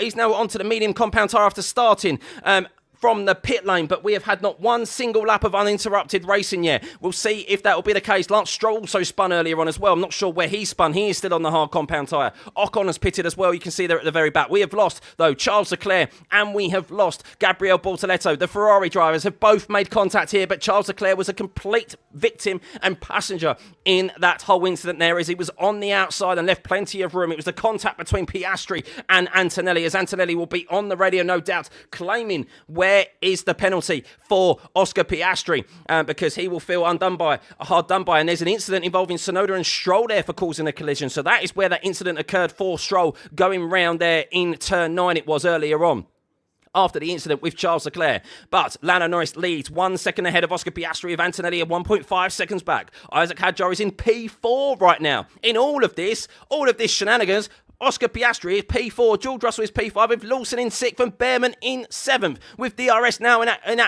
activated, as Fernando Alonso is there in P11 and being attacked by Nico Hulkenberg. He has lost 2 positions. Carlos Sainz and the Williams have gained big here, with Albon up 3 places and Sainz up 5 places as well. Great drive from Sainz at the moment to position his car away from any incidents, although he did make a collision with that of Lewis Hamilton at the start of this race into turn 1. Similar scenario for both Ferraris, Hamilton and Leclerc, both minding their business on the outside into turn 1 and both getting collected. However, Lewis Hamilton got away with just wheel-on-wheel contact, whereas Charles Leclerc didn't. His wheel fell off and his front left suspension was broken. So Charles out of this race, and Gabriel Bortoleto is home race. Lando Norris is 1.4 seconds ahead of Oscar Piastri right now, with Antonelli in 3rd, 1.4 seconds also back from that of Oscar Piastri. How long is it going to be until the stewards are noted for investigating that turn 1 incident? They're focusing on Tsunoda and Lance Stroll for some reason, and I'm really surprised why they're not focusing on the front of the lead here. That is so essential to this race and, of course, the championship battle. Why are the stewards focusing on Yuki Tsunoda and Lance Stroll, who, with respect, are both outside the points right now, whereas Oscar Piastri is in P2? That should surely be your priority. But Lando Norris won't care, because he is just getting his head down and focusing on trying to pull a gap out on his teammate, who is up 2 places. And there we go, finally. Turn 1 incident involving Piastri and Antonelli is noted. Who will be at fault? It's a difficult one. It's a difficult one to assess. I have only seen a brief couple of angles from it in quick succession, so it's a tough one. The stewards right now, it's one that we'll review after this race has ended, so stay tuned as well, guys, for our post race discussion where we will analyse everything, and of course no doubt that will be a video at the end during the week. But Lando 1.7 seconds ahead of Oscar Piastri right now. They're on the same set of tyres, and you can see they're a 14.3 for Lando last time out, and he's 3 tenths quicker than his teammate. Has Oscar Piastri, we know that he's been off the pace of his teammate here this weekend, but has he maybe got a little bit of damage compared to his teammates? Well, in relation to Antonelli, he is just about lapping the same times, and Antonelli is on a set of soft compound tyres. Hadjar is 2 seconds further back from Antonelli, but George Russell, all eyes on George. He's got the DRS open. He's looking to get past Isaac Hadjar, but Hadjar isn't going to let this up easy, though. They're side by side into turn 4, and I think George Russell has held on to it. And yes, George is now up into 4th, and he'll be looking to catch up to his teammate, Kimi Antonelli. He has struggled here this weekend with the setup and the balance of that Mercedes. And a 10-second time penalty for Tsunoda. Ooh, okay, I thought that was Piastri. 10-second time penalty for Yuki Tsunoda for causing a collision with Lance Stroll. So that has been dealt with very swiftly. I haven't seen the replay of that incident with Lance Stroll and Yuki Tsunoda, so I cannot comment on that right now. But Yuki Tsunoda deemed at fault there for causing a collision with Lance Stroll. Stroll currently down in 17th place and losing time to Verstappen, who is on the mediums. But you can see there, Verstappen now on the back of Lewis Hamilton, who has damage to the underside of his Ferrari from making contact with Colapinto earlier on in the race. So no doubt there probably won't be too many shenanigans here with Lewis Hamilton and Max Verstappen, as Verstappen will have the DRS open. He'll have the slipstream as they make their way down the start-finish straight here into turn 1, as Ollie Behrman gets past Liam Lawson as well. No contact this time around for Ollie Behrman on Liam Lawson, but will Liam Lawson be able to come back at Ollie as they make their way down into turn 4? It's not double DRS, remember. If you get overtaken into turn 1, you have an opportunity to come straight back at them. We have made contact before, Lawson and Behrman, and no, Lawson just holds fire for now and stays behind Ollie Behrman as Max Verstappen, confirmation there, gets past Lewis Hamilton into turn 1. He's on the medium compound tyre, and he'll be looking to now get past Franco Colapinto, who is already over the rear of that Alpine. Colapinto not been at the races in relation to his teammate Gasly, who finds himself up in P8 at the moment. It's all aboard the Behrman train right now. Well, Behrman has just got past Liam Lawson and is pulling out a gap to Lawson, but you can see they're all the way from 6th down to P13 with Yuki Tsunoda. Great move, by the way. Great move by Ollie Behrman on Liam Lawson down into turn 1. He sent it there. Great move. Great move for him. So we are seeing overtakes here in the early stages of this race. 14 laps now. 13 laps completed on the 14th lap with 58 remaining. We've seen 2 safety cars already. 1 safety car and 1 VSC. And well, the question will be, how long can Max Verstappen take those medium compound tyres? That is going to be interesting for him. He's already got a cheap pit stop. He's already made up another position on Colapinto, so that's 2 in quick succession for him. He's up 5 places now after starting from the pit lane. He's in P14, and he is right behind his teammate, who has a 10-second time penalty and who no doubt will allow him through. As Carlos Sainz is now lap 1 turn 1 incident, with Carlos Sainz and Lewis Hamilton noted for causing a collision. So they're going all the way back to the start of this race. Bearing in mind, we are 14 laps into this race, and the stewards are only now just looking at a turn 1, lap 1 contact. Crazy. It's clearly taken them some time to assess what happened with Oscar Piastri, Charles Leclerc and Kimi Antonelli into turn 1. I can imagine that's maybe a bit of a tricky one to see, and I'm watching the replay of Lance Stroll and Yuki Tsunoda.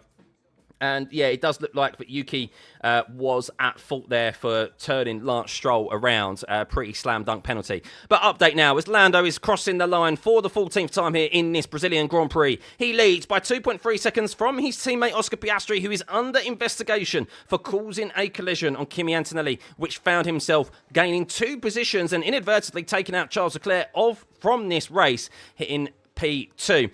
Kimi Antonelli is in P3. He is matching the lap times on those soft compound tyres to that of Oscar Piastri. He's a further 1.8 seconds behind as Verstappen, confirmation there, also switches positions between Yuki Tsunoda. He is now up 6 places into P13 and only finds himself 3 positions behind the point scoring places, with Carlos Sainz up there occupying 10th place as Lewis Hamilton is in the pit lane. He is now exiting the pit lane, and I'm surprised, to be fair, as Lewis Hamilton says, "Mate, I'm going to crash crash out here. I'll keep trying. Car's crazy unstable. And I'm really surprised, actually, Ferrari haven't retired this car of Lewis Hamilton. He clearly has damage to the underside of that Ferrari. They've already lost Charles Leclerc, of course. They probably don't want the horror of seeing two Ferraris not be able to finish this race today. But Lewis Hamilton out on the medium compound tyres. We'll see how long he lasts, but he's not happy on the radio with how that Ferrari is feeling right now. What a terrible weekend it is for Ferrari.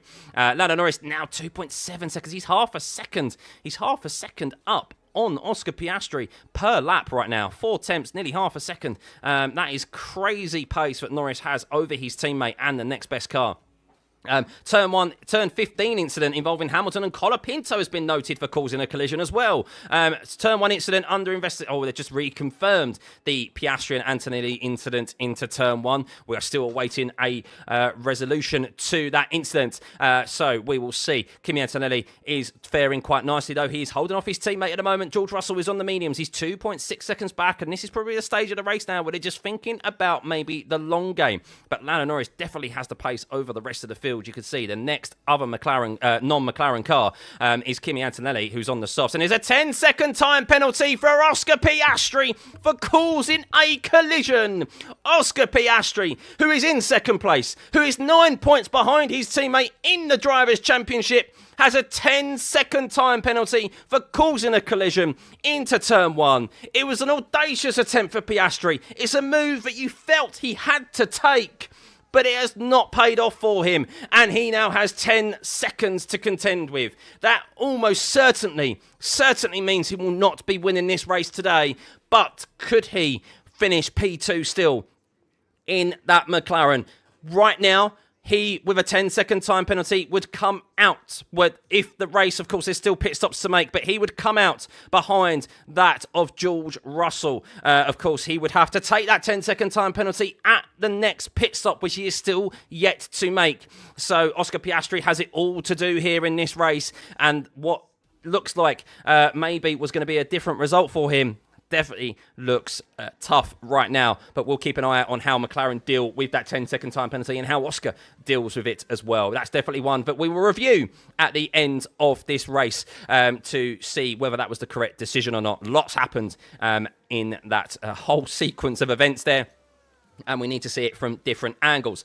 Turn 1, lap 1 incident between Lewis Hamilton and Carlos Sainz has been reviewed with no further investigation. That's also one that we need to look at as well.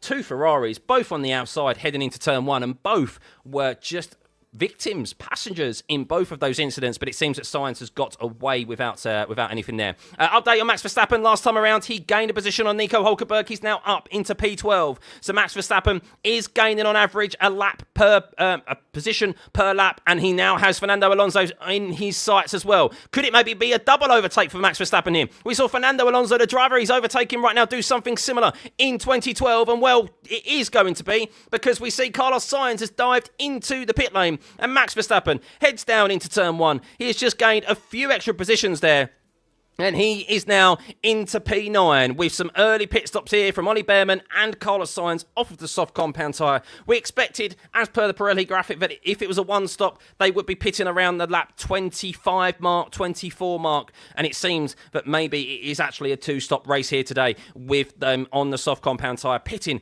before that 20-lap mark as we've just crossed the line for lap 18. So Carlos Sainz will join behind Lewis Hamilton. Still, Lewis Hamilton under investigation for causing a collision with Franco Colapinto, which is why he has the damage right now. Ran into the back of the Alpine driver, which lost him his front wing, which went under the side of that Ferrari. Alonso just got track limits there at Turn 8, lap 1. We're getting track limits all the way back from Turn 1. Oh my goodness, the stewards are definitely busy in the office at the moment. But Piastri, who has a 10-second time penalty, is 3.7 seconds behind his teammate now. The battle is not between him and Lando Norris, that is for sure, even if he didn't have a 10-second time penalty, as Lando seems to have Oscar Piastri covered, as we can see. Hadjar pitting on the softs, as is Pierre Gasly as well. So we have multiple drivers on those softs early on now now pitting around the lap 19 mark. They started on used compound tyres, remember, not brand new tyres. So they actually haven't done 21 laps in this race on those set of softs. They've only done 19. So this does indicate it's probably a two-stop race as Ollie Behrman is let by Esteban Ocon down into turn 1, as he is definitely not in the same race today, the two teammates. As I'm watching the replay now, and I mean, Oscar Piastri, watching the onboard, and I think just looking at the onboard and the replay from Oscar Piastri, it does look like that. I think how they will deem that is that he wasn't far enough alongside Kimi into the braking zone, and definitely at the apex. It does look like that his front axle was behind the mirrors of Kimi Antonelli there into turn 1. And of course, Kimi was also a bit cautious of Leclerc on the right-hand side. So while Oscar Piastri does have a defence that Kimi maybe squeezed him into turn 1, ultimately, as per the racing guidelines, which we know is a bit hogwash anyway, he was not deemed to be fully far enough up alongside. But of course, we'll review the stewards report after the race, which they will release, no doubt, as Liam Lawson also dives into the pit lane now. He's another soft runner. So the only soft runner out there who is yet to make a pit stop is Kimi Antonelli, who is there in P3. And his lap times are not faring too shabby at the moment, especially in relation to Oscar Piastri, who is on the medium compound tyre. Lando Norris, 4.1 seconds ahead of Oscar right now. He is lapping around 3 tenths quicker than that of his teammate. He has nothing to worry about. The only thing Norris really has to worry about in this race is whether or not if there is another safety car, which there very much could be the potential of. Update on Max Verstappen. He's currently in P6, by the way. He's up 13 positions right now. He pitted very early on off of the hard compound tyre onto the medium. Will he be able to go very long on this medium compound tyre? He benefited from a cheap pit stop under the safety car, so that no doubt will help him. He started from the pit lane and he has a brand new engine in that car, and he has a completely brand new setup on that Red Bull, as the balance was completely off this weekend, and he no doubt looks like he's about to find himself up in P5. Could Verstappen today, with that 10-second time penalty that Oscar Piastri finds himself having to take in the next pit stop, could he find himself finishing ahead of Oscar Piastri in this race after starting from the pit lane? What scenes that would be. As there we go, confirmation, Max Verstappen, DRS open. He probably doesn't even need the DRS as he heads down into the braking zone of turn 1. And confirmation there of Max Verstappen up into P5. Alonso gets over to his going side by side with Nico Hulkenberg as well, but it seems that Hulkenberg has got out ahead of Fernando Alonso there and will hold on to P8. Or maybe there's a bit of a delay. No, yes, the data slightly behind the track map there, as Hulkenberg did get past Fernando Alonso side by side, two of the most experienced drivers on the grid. But Max is now up into 5th place. We think it's plan B, possibly even plan D.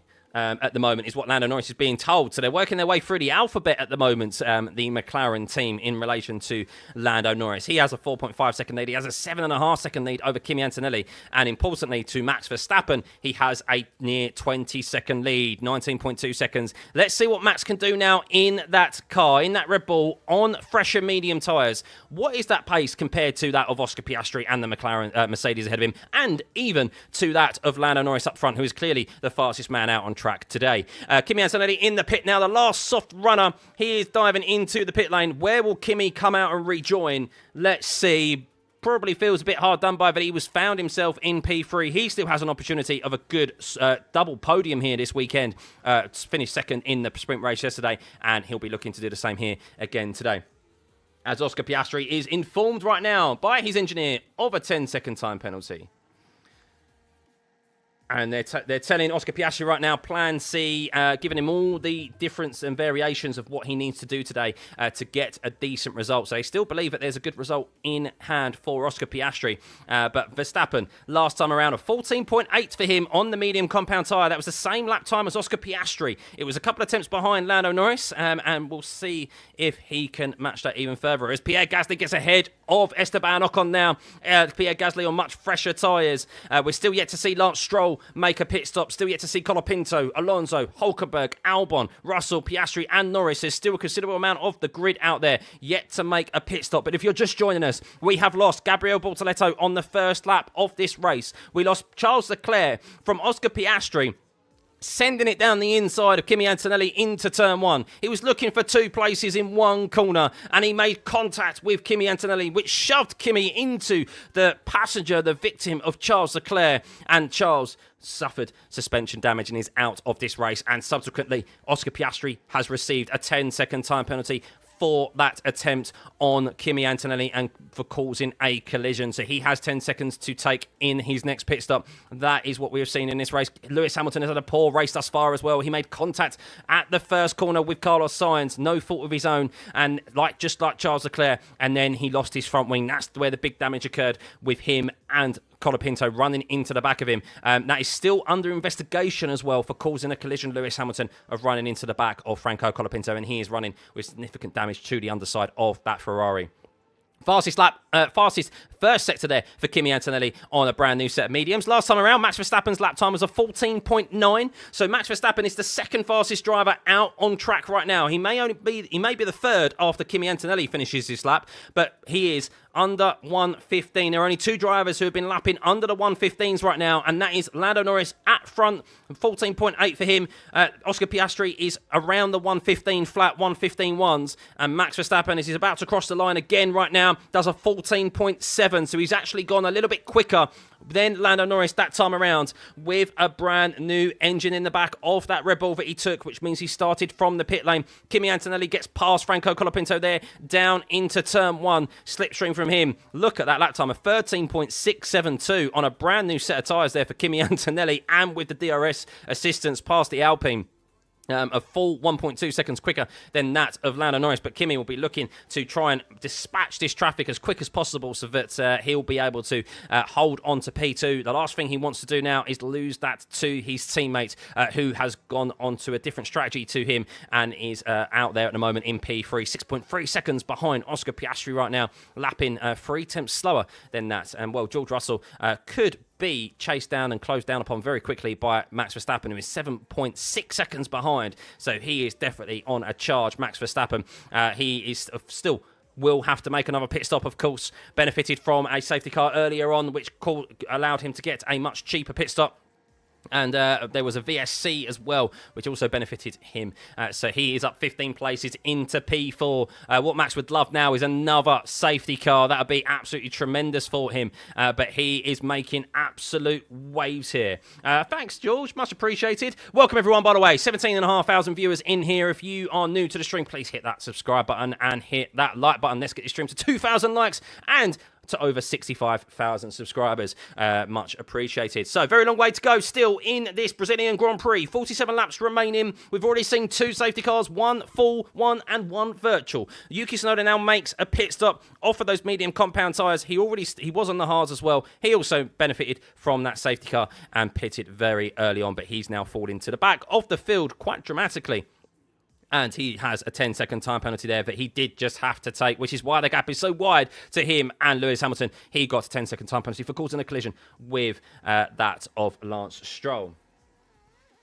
So, that update at the moment as Lando Norris crosses the line for the 26th time. He leads by 5.6 seconds to Oscar Piastri, a 1:14.9 last time around. Oscar Piastri, who is 5.6 seconds behind his teammate, finds himself in second, but he has a 10-second time penalty to take at his next pit stop. Still yet to make a pit stop for causing a collision with Kimi Antonelli, and which also inadvertently took out Charles Leclerc there. A complete passenger he was in that whole incident. George Russell is P3, 6.7 seconds behind. He is still yet to make a pit stop on the medium compound tyres. Kimi Antonelli, who has made a pit stop and started on a soft compound tyre, he has moved up into P7, and he is making very quick work of the traffic ahead of him, those who in particular have yet to make a pit stop. Ollie Behrman also in similar fashion making quick work of those who are yet to make a pit stop, as he just overtook Lance Stroll to move up into P10 there. Max Verstappen is up 15 places. He started from the pit lane after qualifying 16th, took a brand new setup and a brand new engine in the back of that car. We know how influential and how much an advantageous thing that is to have that extra horsepower here at the Brazilian Grand Prix. Not quite as high as, oh dear, incident involving Yuki Tsunoda failing to serve the time penalty correctly. Oh dear, this race has just gone from bad to worse for Yuki, because now he's going to receive an additional time penalty for failing to serve a 10-second time penalty correctly. In fairness, that's probably not Yuki's fault. That will be because an engineer has touched the car inside the allotted time. Oh my goodness.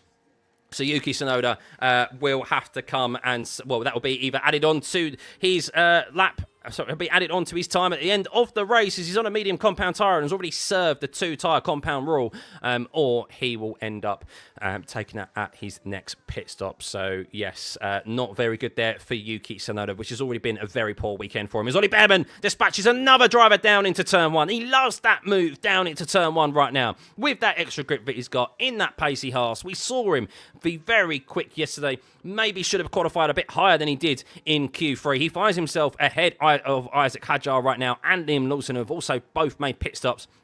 And Behrman is up in P9. So good work for Ollie Behrman right now. And he's next on his hit list will be Fernando Alonso, who's still yet to make a pit stop on the hard compound tyre.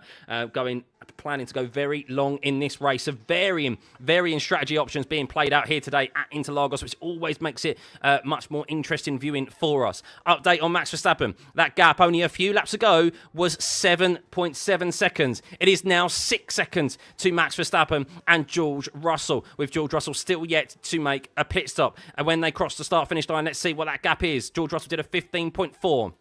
Max Verstappen does a 14.9. That's half a second quicker last time around Max Verstappen. And as they get into the braking zone of turn 1, Max, he has now got that gap to under 6 seconds. He is catching George at a rate of knots, and he is 15 seconds up already. Yuki Tsunoda reconfirmation there of failing to serve his time penalty correctly. Of course, that's not necessarily always the case. It may be that they just think he hasn't served it correctly, but they have in fact served it correctly. But we will see. Normally that stuff is just like a false start is, more often than not, 95% of the time it is correct, and they will receive a subsequent penalty for that infringement. So, Yuki crosses the line and he's down in 18th position. Not a good race for him thus far, and it's not a good race for Lewis Hamilton either. Both of them in no man's land right now. Lewis in 17th place.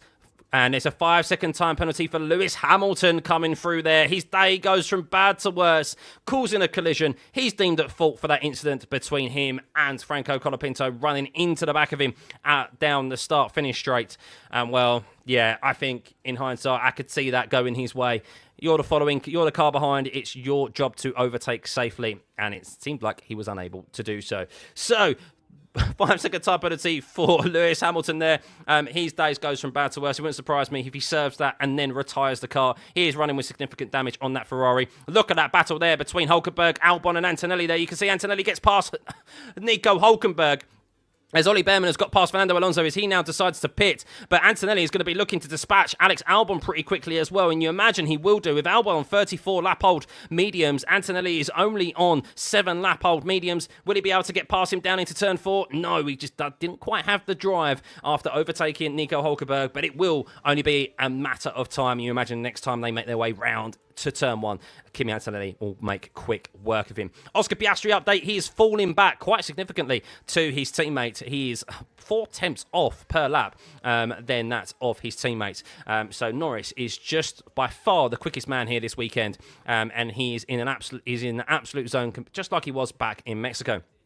And you don't see really anything getting in the way of a win today with the pace that he has in hand. Oscar Piastri, that 10-second time penalty, he is 7.7 seconds ahead of George Russell. Max Verstappen still closing down that gap. Last time around, it wasn't as quick as George Russell, so maybe a slight little mistake there from Max, maybe going deep into a particular corner, which meant he lost any gains that he would have had on that lap.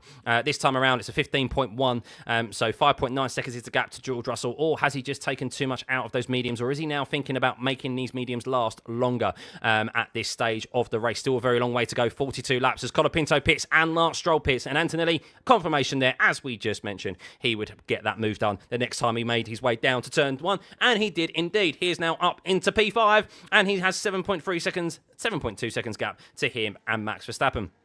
Lewis Hamilton moves up into P14 due to those pit stops from Colapinto and Stroll, and that will be near less than half the field now, yet to make a second pit stop, first pit stop. Alex Albon, Nico Hulkenberg, yet to make a pit stop. They're into P6 and P7. Max Verstappen will have to make another one as well, as he pitted very early onto those medium compound tyres as he finds himself in P4. But he's on the same strategy really as that of Lando Norris, Oscar Piastri and George Russell, as Lando Norris is the first driver to pit. Lando is the first driver to pit here. He gets priority, and well, it means that he, of course, will probably not get the slow pit stop that we so often see with McLaren. He is going to come out just ahead of Max. Is he going to come out ahead of Max Verstappen or behind Max Verstappen here? I think he's going to come out behind Max Verstappen. But, of course, Max is yet to make another pit stop. And there we go, on the soft compound tyre for Lando Norris. So, confirmation here of a two-stop strategy for Lando Norris. Has to, of course, mandatory use two tyre compounds here. So, the fact that he's on the soft and not the hard compound means that he is going to do the two-stop for this race. So, that is intriguing strategy there. The hard compound tyre, clearly not viable, as we have seen many drivers on the data there. You can see on the tyre history, they came off that hard compound tyre pretty early, other than the two Aston Martins who are bleeding time every single lap. So definitely a medium and soft compound tyre race here, as Yuki Tsunoda is going side by side with Lance Stroll. These two collided in the past, remember, here at that very corner in turn one. Yuki Tsunoda is still under investigation for failing to serve that time penalty correctly. Will Yuki come back at him? He'd have already collided here. As Tsunoda's going for a lunge down on Lance Stroll into turn 4, and he has to back out of it, as Yuki Tsunoda, who received already a 10-second time penalty for causing a collision with Lance Stroll and spinning him around, they're going at it again, but for 17th and 18th right now. Whoa, we'll keep an eye out on that. But Max Verstappen finds himself ahead of Lando Norris right now, with Verstappen 5.4 seconds behind George Russell. Piastri inherits the lead. He's still yet to make a pit stop, and he has a 10-second time penalty. He'll maybe on a different race strategy now with that 10-second time penalty than that of Lando Norris. Lando has significant pace over the rest of the field, though, so you imagine it will be only a matter of time before he is able to overtake Max Verstappen. Of course, Max will not make it easy for him, but he probably won't be able to have an answer, as Nico Hulkenberg's getting his way past Albon there, side by side, both of them down into turn 4, and Hulkenberg just has to cede the position there to Alex Albon. He went for it, and we are seeing drivers now go side by side. Those two still yet to make a pit stop, and we are starting to see a bit more action. The field is quite dramatically spread out, as you can see, but there'll be more pit stops to make here. Most of them are on a two-stop strategy, and with 40 laps remaining, and with those faring much better on certain tyres than others, and of obviously different ages as well, we are going to see some crossover in pace, and that's going to provide us some good racing. But you can see there the advantage that Norris has on those soft compound tyres compared to Verstappen, who is on 20 more lap older mediums. DRS will be open for Norris now. How much more efficient is that Red Bull in a straight line than that of Lando Norris? Well, even with a spicy engine, Max Verstappen doesn't have an answer to that of Lando Norris on a fresh set of softs. And Norris quickly dispatches Max Verstappen and finds himself back up into P3 ahead of Max Verstappen. That's one less thing to worry about for him, and he will have his eyes set on George Russell. And then once his teammate pits with that 10-second time penalty, he will re-inherit the lead. He'll even re-inherit the lead once George Russell decides to pit. But very, very quick work for Lando Norris there. Didn't make it any harder than he needed to, and that's a much different Lando than we have seen in the past, who would have made that even at this stage of a race on different tyres. He would have made that a lot more harder for himself. Lewis Hamilton is in the pit lane. Is this a retirement now for Lewis Hamilton? He has to take a 5-second time penalty, remember, for causing a collision with Franco Colapinto. He was not happy with his car. And there we go. Confirmation for Yuki Tsunoda. He receives another 10-second time penalty. Is Yuki the new Ocon? Because he's now got another 10-second time penalty for failing to serve his time penalty correctly. Poor Yuki. Poor Yuki. He's not having a good weekend. It's not been a good time in that Red Bull, and he now has an overall 20-second time penalty because of failing to serve the first one correctly, which while he received a 10-second time penalty because of his own fault and his own mistake for causing a collision with Lance Stroll. It wasn't his fault that he didn't serve that correctly. As Hulkenberg's going for a move on Alex Albon down into turn 1, and Nico Hulkenberg makes a great move on Albon down into turn 1. And unlike Gabriel Bortoleto yesterday, who crashed trying to pull off the same move on Albon, Hulkenberg does no such thing. But Ollie Behrman is on the back of both of these drivers now, and he'll be looking to make quick work of them and move his way up into P6 as Pierre Gasly actually is fighting side by side with Isaac Hadjar as well, and they switch positions there, Pierre Gasly and Isaac Hadjar. So battles occurring up and down the grid here, especially for the point scoring positions. Liam Lawson is looking to try and catch onto the back of that pack of his teammate and Pierre Gasly.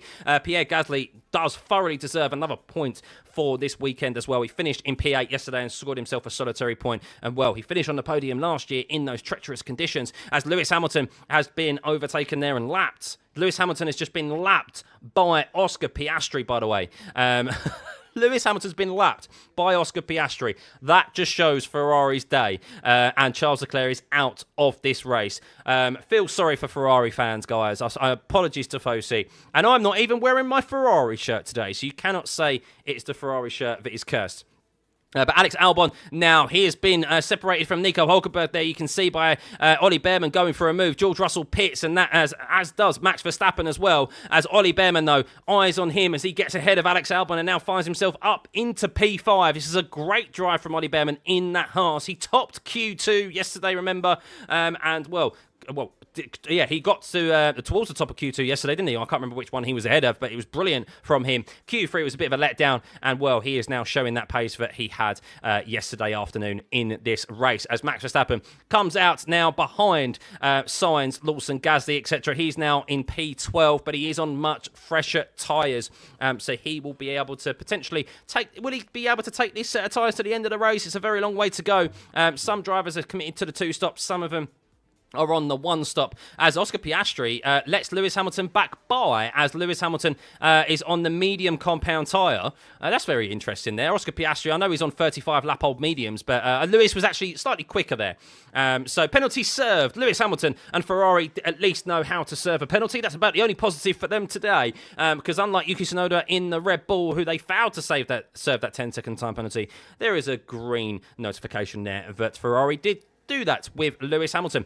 George Russell overtakes Alex Albon as Albon now makes a pit stop. So the only driver yet to make two drivers yet to make pit stops out there is Nico Hulkenberg on the mediums and Oscar Piastri, who has a 10-second time penalty to serve. He is no doubt going for a 1-stop race here and trying to take it as long as he possibly can on this set of medium compound tyres. But you can see there, he is 9/10 slower than that of his teammate who is on the soft compound tyre. On the mediums compared to Kimi Antonelli, he is nearly half a second, 4/10 slower than that of Kimi Antonelli, the driver who he tried to overtake and caused a collision with, which also took out Charles Leclerc. Max Verstappen, fastest first sector for him on the medium compound tyres. He's in P10 with a couple of pit stops just being taken there from Alex Albon. So we'll see how he'll be able to make quick work of this pack. No doubt the RBs are not going to fight Max Verstappen very hard, and he will be let past, I imagine, quite swiftly. You can see there, he's already onto the back of Liam Lawson. Liam will probably give him a nice little tow. Big thank you for everyone tuning in, by the way. 20,000 viewers right now. If you could hit the like and subscribe button. If you're just joining us, we're at the halfway mark of this race. And boy, what a race it has been thus far. Oscar Piastri is leading, but he has a 10-second time penalty and still yet to make another pit stop. He's now with Nico Hulkenberg in the pits, the only driver yet to make a pit stop, but he has a 10-second time penalty for causing a collision with Kimi Antonelli, which threw Kimi Antonelli into the side of the Ferrari of Charles Leclerc and took Charles out of this race. Gabriel Bortoleto, we lost on the first lap of this race as well from crashing into the barrier at turn 10. Squeezed a little bit by Lance Stroll, but maybe a bit of an overzealous move by Gabriel Bortoleto, finding himself on the outside into that corner. And unfortunately for the Brazilian fans, their first Brazilian driver on the F1 grid since Felipe Massa left F1. They don't have too much to cheer about today, unfortunately. And of course, after the terrible crash he had yesterday, it was great to see him line up today, but he's not going to be able to finish, and he didn't even make it to the end of the first lap. We've seen a very poor race start from Lewis Hamilton. He got collected at the first corner in similar fashion to his teammates. Charles Leclerc, Carlos Sainz collected him, which threw him to the back of the grid, and then he ran into the back very very unlike Lewis Hamilton into the back of Franco Colapinto, which he received a 5-second time penalty for. He's down in P18, running with significant damage to the underside of that Ferrari. Max Verstappen, update for him. He started P19. He started from the pit lane because of a brand new engine. And Max Verstappen has just made very quick work of Liam Lawson and Pierre Gasly. And, well, Isaac Hadjar pits off of the medium compound tyre, and that also releases Verstappen into P6, and he has Ollie Behrman up ahead of him, who is travelling at a rate of knots. And, well, Ollie Behrman in P5 right now. He finished P4 last time around in Mexico. That Haas has unlocked some performance here recently, and, well, can Ollie Behrman convert it? What a 2 race weekends in a row it would be for him, especially in relation to his teammate. But his teammate's not faring too badly either in P10, but he no doubt will also have to make another pit stop, because those on the mediums who pitted early, they will not be able to take those tyres another 34 laps as it currently stands. So Oscar Piastri now into the pits. Eyes on the second papaya car as Lando Norris regains the lead, as he has done so from the start of this race. He's on the soft compound tyre, Norris. What will Oscar Piastri go on to? He is serving a 10-second time penalty. Antonelli is back up into P2. George Russell will be back up into P3. And Behrman will be up into P4. Where will Max Verstappen come out in relation to Oscar Piastri? I think Verstappen is definitely going to get ahead of Oscar Piastri here. And, well, there's only a couple of laps difference between Max Verstappen and Oscar Piastri when they pitted out on track. And Max Verstappen is in P5 on merit, on the same strategy, you presume now, as Oscar Piastri, with maybe another pit stop to be had by Max Verstappen. Piastri is not going to be able to take this set of soft compound tyres to the end of this race, I presume. So it will be another pit stop for Oscar Piastri as Piastri comes out in P8. And, well, what would that do to the championship standings? Lando would be gaining 25 points. His gap would be 390 to Oscar's 360.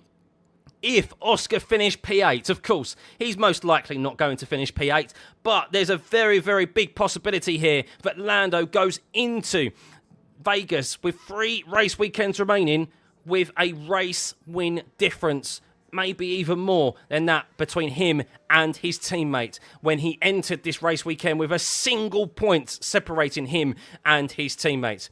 Wow. Wow. But Piastri isn't going to finish P8 because he has just seen Pierre Gasly move out of his way, and he's going to dispatch Liam Lawson here, no doubt, in quick fashion, because Liam Lawson, he's not close enough to get to him down into turn 1, but he's on fresh set of softs compared to Liam Lawson's 20-lap-old mediums, as Piastri will have that extra level of grip. There's no wet inside curve for him to contend with this time around, as it's dry today here at Interlagos. No rain in the air at the moment, and Oscar Piastri, does he get past Liam Lawson down into turn 4? No, Lawson just has enough to hold onto him, as confirmation there of Piastri serving that 10-second time penalty, and that is why he finds himself currently in P7. 3 tenths behind Liam Lawson. Yuki Tsunoda moves up ahead of Pierre Gasly, who has just come out of the pit lane there, and he's going to be overtaken by Carlos Sainz as well as they make their way down into turn 4. Max Verstappen update, he is in P5. He is 2.8 seconds now behind Ollie Behrman. So he is gaining on the British driver. 22 lap-old mediums compared to Verstappen's 5 lap-old mediums. It's only a matter of time before Max does catch Ollie, but it's still a great performance from the Haas driver nonetheless. As we watch Oscar Piastri, he's 3 tenths behind Liam Lawson. He's not even probably going to need DRS here, with the DRS will be open though, no doubt. There you go. You can see that interval time. He's going to get past Liam Lawson before he even gets into the braking zone of turn 1. Absolutely flying there with that extra level of grip that he has on the softs, and he is now up into P6. That gap would be 26 points now if Oscar Piastri finishes P6 and Norris wins this race. 390 points compared to 364. So Oscar Piastri needs to finish within the top 5 to ensure that this points difference in heading into Vegas with 3 race weekends remaining is less than a race win difference. Of course, different strategies being deployed here. This race has 31 laps remaining, a very long way still to go in this race. Lando Norris leads by 7.7 seconds over Kimi Antonelli on different strategies here. George Russell is 6 seconds behind his own teammate in P3 on the soft compound tyre. Ollie Behrman is 4.6 seconds behind George Russell on the medium compound tyre, and Max Verstappen is 2 seconds behind Ollie Behrman. He is up 14 positions. Max Verstappen, for those of you who voted for Max Verstappen to be finishing in the top 5 or maybe on the podium, you are definitely in the right ballpark right now. He's definitely going to score points the way that he's going because he has now managed to get on the same strategy as those around him.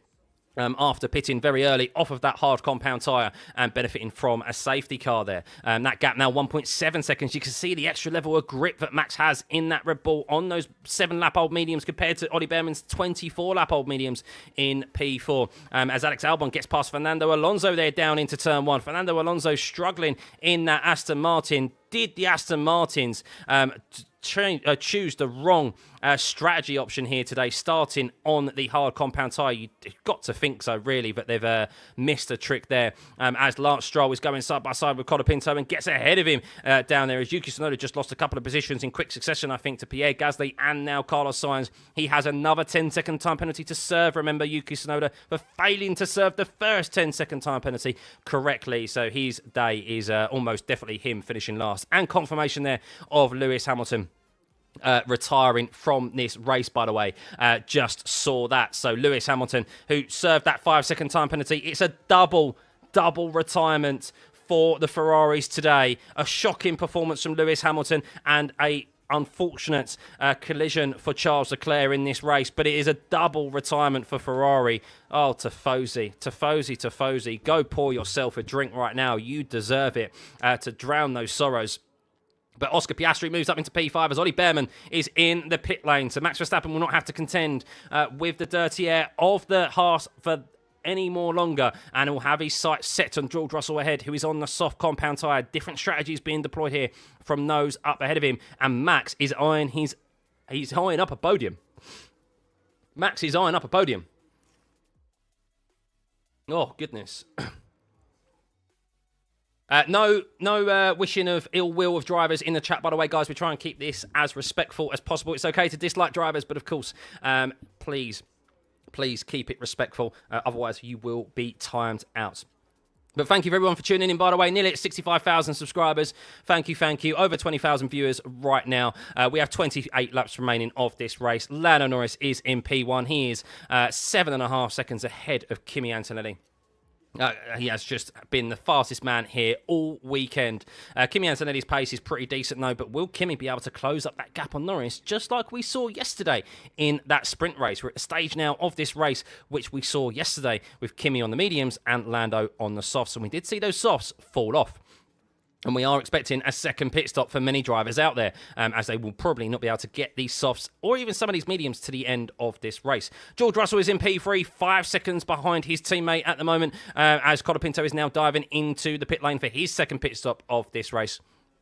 Max Verstappen is 5.8 seconds behind George Russell. He is gaining. He was half a second quicker last time around that lap compared to that of George Russell. Oscar Piastri on the softs is also gaining in turn on Max Verstappen, so we could maybe see Russell, Verstappen and Piastri fighting it out for the last podium position come the end of this race. Liam Lawson finds himself in P6. He is 5.5 seconds behind Oscar Piastri and 7.7 seconds behind Esteban Ocon, but no doubt yet to make a second pit stop, similarly to Esteban Ocon as well, who is being closed down upon by Hülkenberg on a set of young soft tyres. Albon is on a set of young soft tyres. Alonso is struggling here today. He's up in P10 with another set pit stop yet to make, you do presume. Behrman did just make that second pit stop. He is on a set of soft medium compound tyres and will be going to the end of this race now. And Stroll is in P12. Hadjar is in P13. He's going to the end of the race now. Gasly is in P14. Sainz is in P15. Tsunoda is 16th with another 10-second time penalty to take. And Colapinto has just made his second pit stop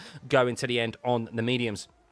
So this race is still not over and done with. One poor pit stop from any of those drivers out there could completely change the fortune of any driver's race. Ollie Behrman dispatches Fernando Alonso there. He caught him so quickly there, Ollie Behrman. The extra level of grip that Haas had over Alonso, who is on 22 lap-old mediums compared to Ollie Behrman's 8. That is crazy.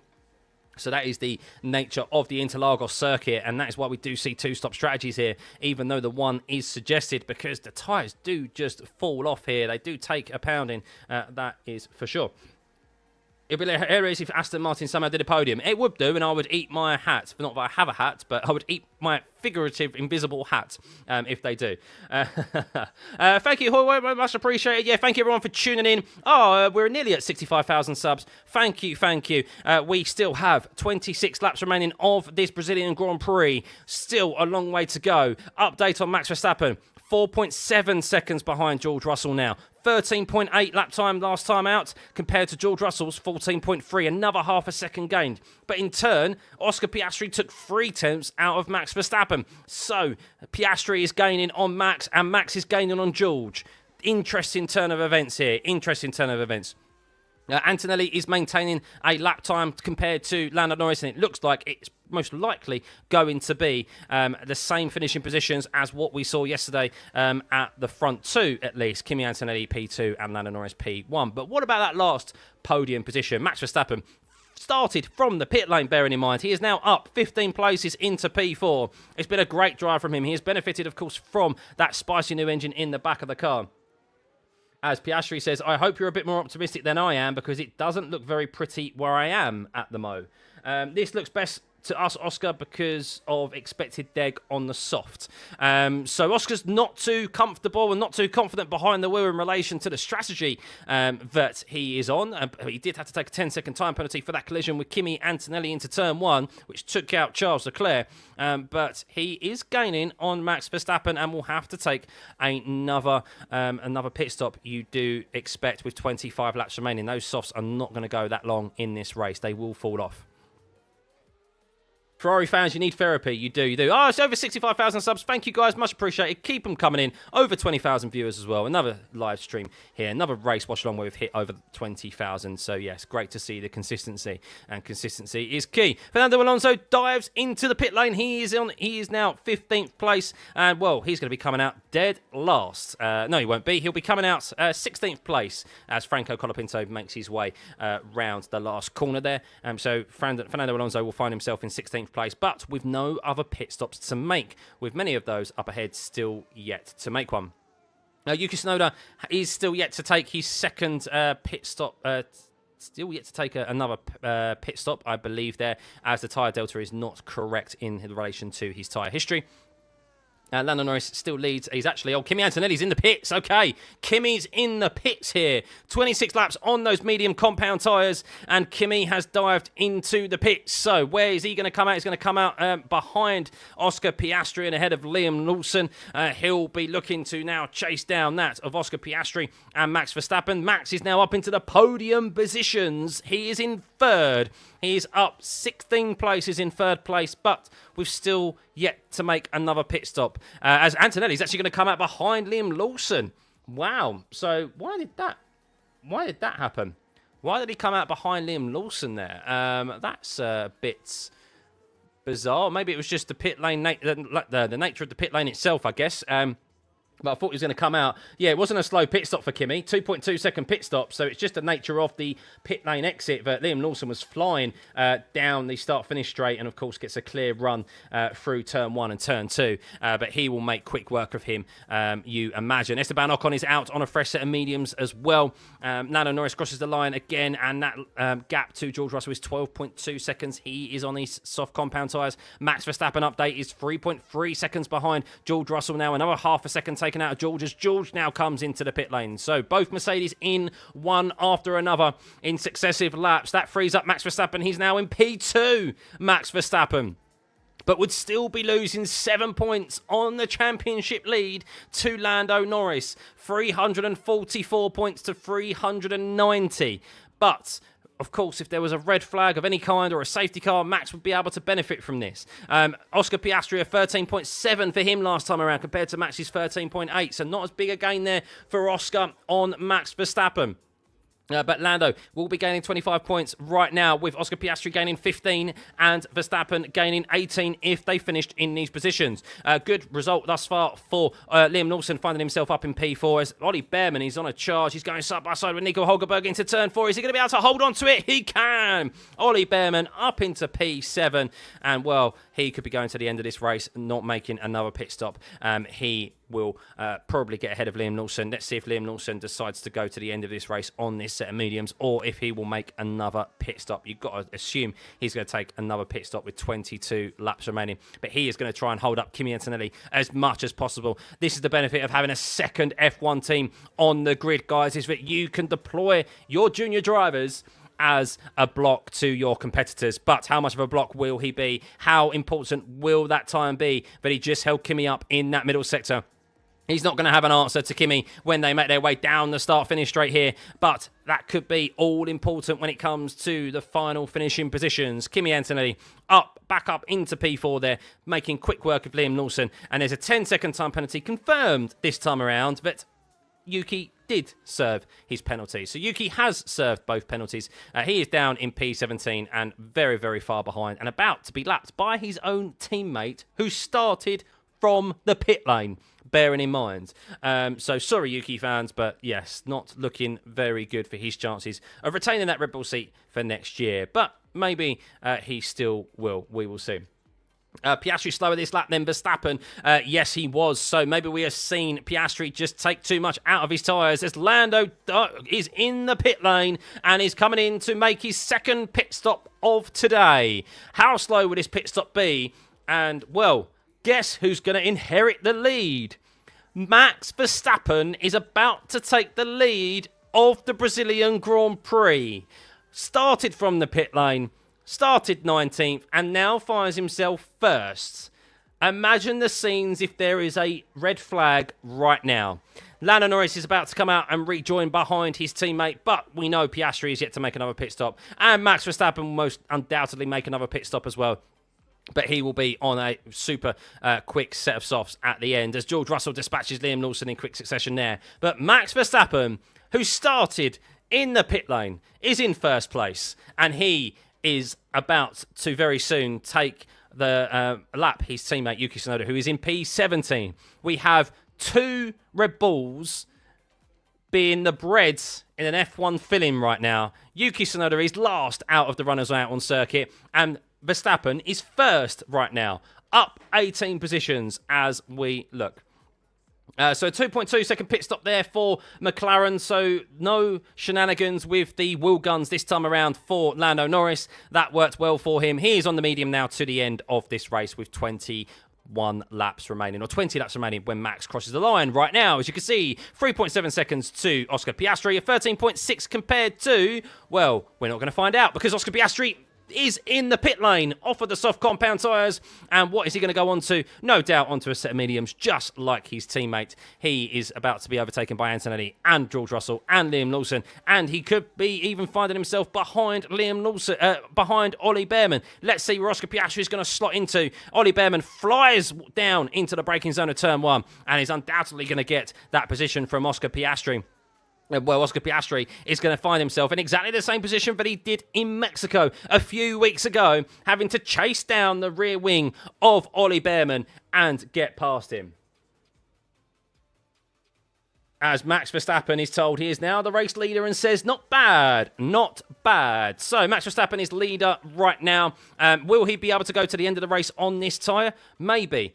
He has already served the 2-tyre mandatory rule, remember? And that is maybe what he is going to do. And Lando Norris is going to have to get the move done out on track if necessary. If the positions were to finish like this, with Max Verstappen finishing P1 and Norris P3, that would mean Lando Norris would only gain 18 points. So Max would gain 7 points on Lando Norris, and that gap would be 32 points, down from 39 right now after the sprint race yesterday. So that would be very helpful to Max Verstappen and keep him in this championship. And remember, no one has won the race when starting from the pit lane in F1 history.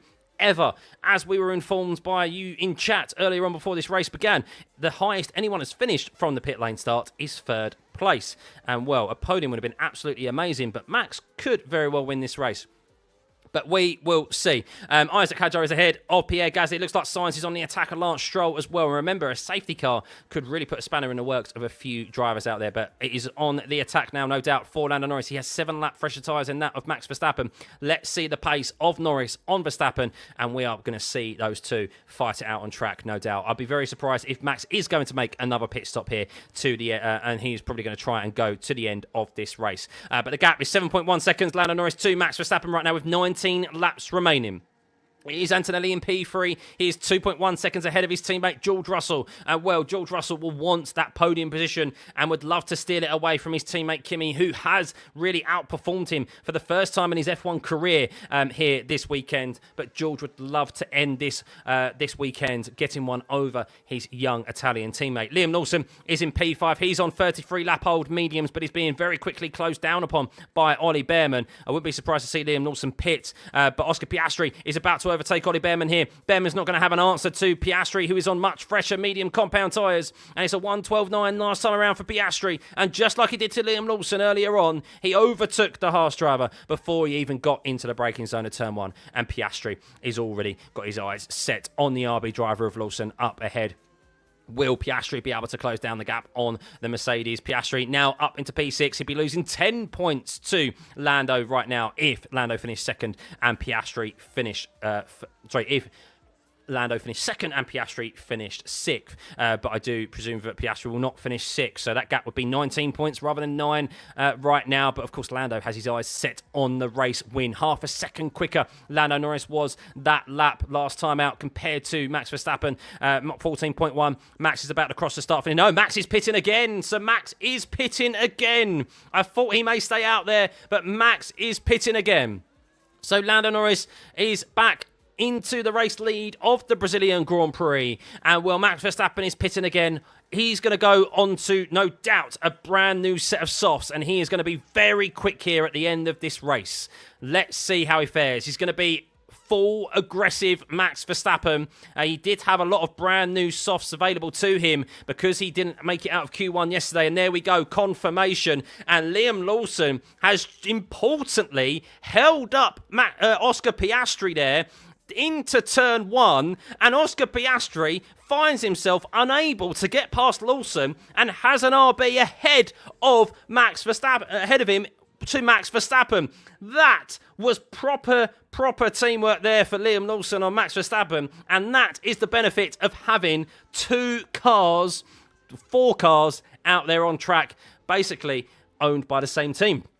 Because Lawson has just held up Oscar Piastri. Yes, it is for position. It's not for blue flag. So Lawson is entitled to defend his position for Oscar. And you can see there Oscar actually, with the extra level of grip that he has, goes around Liam Lawson into turn 10. Bold move by Oscar. He's not waiting until they get through to turn 1. No, he wants to get past him before the important turn 12 and set his sights on Max Verstappen. But Max is on a brand new set of softs compared to Piastri, who's on a set of 12 lap-old mediums. And Max Verstappen, he's not looking in his rearview mirrors. He's looking fully ahead and looking at the turquoise of, or the teal of, that George Russell rear wing, which is the Mercedes. 5.5 seconds is the gap to George Russell.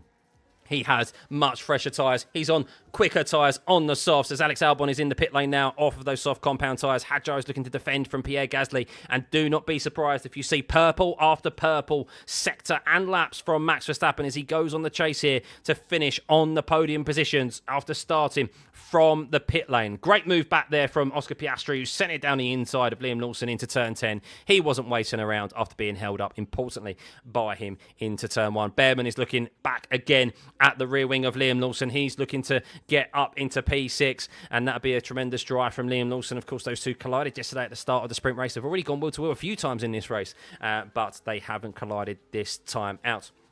Lando Norris, though, as he is about to cross the start-finish line with 15 laps remaining now, he leads by 5.6 seconds over Kimi Antonelli in P2, with George Russell a further 2.4 seconds back from his teammate. Max Verstappen, who started from the pit lane, is up 15 positions in P4, and there's a purple lap there for Max Verstappen, a 1:12.4, a full second quicker than George Russell last time out. He is looking for a podium after starting from the pit lane as Behrman, confirmation, gets past Liam Lawson, who unfortunately is being eaten up alive here after trying to do the one stop, it looks like. As Oscar Piastri is in P5.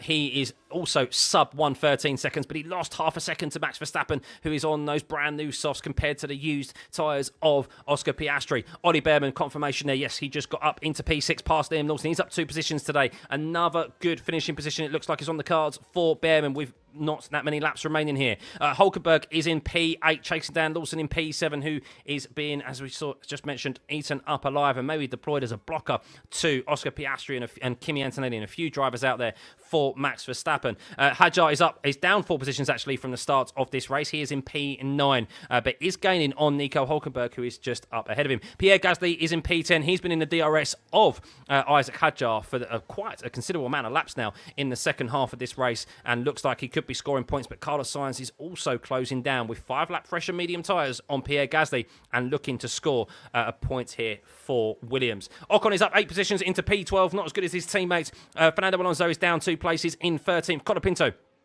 is down in 14th, up 2 places though. Albon is 15th after just making another pit stop. He's probably going to make up some ground now.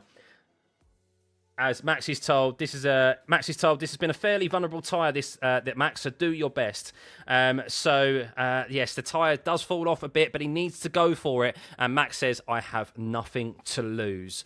So Max is going for it, as we saw a 12.5 last time out. Another second gain on George Russell. 3.4 seconds is that gap now. We'll keep an eye on that interval time. Back to the rest of the bottom of the field. Albon in 15th. Stroll is 16th. Tsunoda is 17th after taking 20 seconds worth of penalties today. Hamilton has retired, and Leclerc to make it a double retirement for the Ferraris today. A terrible day at the office for them. Apologies to Fosi. And Gabriel Bortoletto didn't make it to the end of the first lap. So, Lando Norris looks like he is going to win this race. 13 laps remaining. He's been tremendous here this weekend. No one's been able to keep up with his pace, and he could be extending his championship lead if Oscar Piastri finishes P5 and is unable to get past either Max or any of the Mercedes up ahead. He will be losing a further 15 points. 24 points would be the gap to Lando Norris and Oscar Piastri. Just under 1 point under a race point difference when considering after Zandvoort he had a 32-point lead. That's a considerable turnaround in points since the engine retirement for Lando Norris. From Baku, when it all started, that poor run of form for Oscar Piastri. He still has time left. Of course, he served a 10-second time penalty after making it up into P2 for causing a collision with Kimi Antonelli. Max Verstappen, update, 2.3 seconds is the gap now to George Russell. He's gaining a second per lap. Can he do it? Is he taking too much life out of these tyres? Of course, the car is much lighter than it was at the start of this race, so the softs will last longer. But arguably, you're putting more energy through those tyres when the car is lighter because you're able to go quicker. So let's see how he fares. But George, no doubt, when he looks in his rearview mirrors, will catch a glimpse of the Red Bull livery of Max Verstappen, as it's 1.9 seconds now as they cross the start-finish line. And Max is reeling George in. 1.8 seconds. He wants that podium finish. He wants to keep any hope of a Drivers' Championship, a 5th Drivers' Championship, a 5th consecutive Drivers' Championship alive. Of course, Lando is going to get maximum points here, but he really needs to finish on the podium if he wants any opportunity in these last 3 race weekends remaining. We head to Vegas in a couple of weeks' time, a triple header to end the season. Still another sprint race wedged in between those as well at Qatar, and then of course the finale at Abu Dhabi. Anything can happen, as we have seen so often in this F1 season. And well, Alex Albon sets the fastest lap of the race on a fresh set of mediums there, a 12.4, as he actually gets past Fernando Alonso, and that will probably not be the last place that he gains before this race has finished. 1.5 seconds is the gap to Max Verstappen and George Russell now. George Russell will be fully aware of Max Verstappen. Max will be receiving a dirty air though of Russell ahead, but he'll have significant grip, and you can see there as they head into the braking zone, Max is able to brake so much later and carry so much more speed through the medium to high speed corners. And he's got much more grip on his rears out of turn 12 as well. He's just shy of the DRS zone, but we know of that engine that he's got in the car, the brand new engine, the additional horsepower that he'll be gaining here in the closing stages of this season. That will fare very well for him in the remaining races, especially when we head to the lower downforce circuit and the high-speed circuit of Vegas, which has been a strength of the Red Bull this season at the lower downforce circuits, the high-speed circuits, the likes of Baku, the likes of Monza, where the Red Bull was dominated over the McLarens. That is a good time. It was a good time to use that new engine. And, well, is it a good time now? Because he is closing on George, but he's fully within the dirty air of George Russell right now. 1.3 seconds, you can see. Not as big a gains in that first sector this time around, but he will no doubt gain in this middle sector. You can see so much more front end grip that Max has through turn 8 and turn 9, and probably through turn 10 and 11 as well. You can see that interval time. Will he be in the DRS before he gets to the DRS detection point with that indicated pink dot on the track map there, just outside of turn 13? He's there in the DRS. He's under 1 second. Can he maintain it through turn 12? He needs to stay within that DRS, and he is. The track map has decided to freeze on me at the most important time right now, as the whole data has as well. What has gone on here? Unbelievable scenes. What has gone on here with this track? No! Where's it gone? Why is it frozen? Bear with me. No! Has he got it or not? Has he got it or not? Why are you doing this? Why are you doing this? Bear with. I've got it.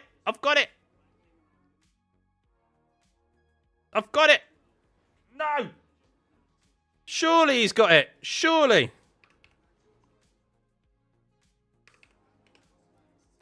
Surely he's got it. No, he's still close. He's not got it. He's not got it. He's still, he's under the rear wing. There you go. He's under the rear wing of George. There we go. We're back. Apologies for the delay there. We are back. So Max Verstappen, there you can see, he's under the rear wing of George Russell. He wasn't able to get it done last time around, but he should be able to this time, you presume. DRS is open here. He has half a second. He has less than half a second. Will he be able to get past him before they even get to the braking zone of turn 1? I think he may do. Will George go late on the brakes? We know that George doesn't let it up easy, and Max gets past George into turn 1, but George will have another opportunity at coming back at Max because it's not double DRS. Does he have the grip in those medium compound tyres compared to Max's softs? We know that Max is not going to let the inside up to George Russell, and he doesn't, as Max holds on to P3 and finds himself in a podium position from starting from the pit lane. Unbelievable from the Red Bull driver and the Red Bull team to find some balance and performance in that car overnight.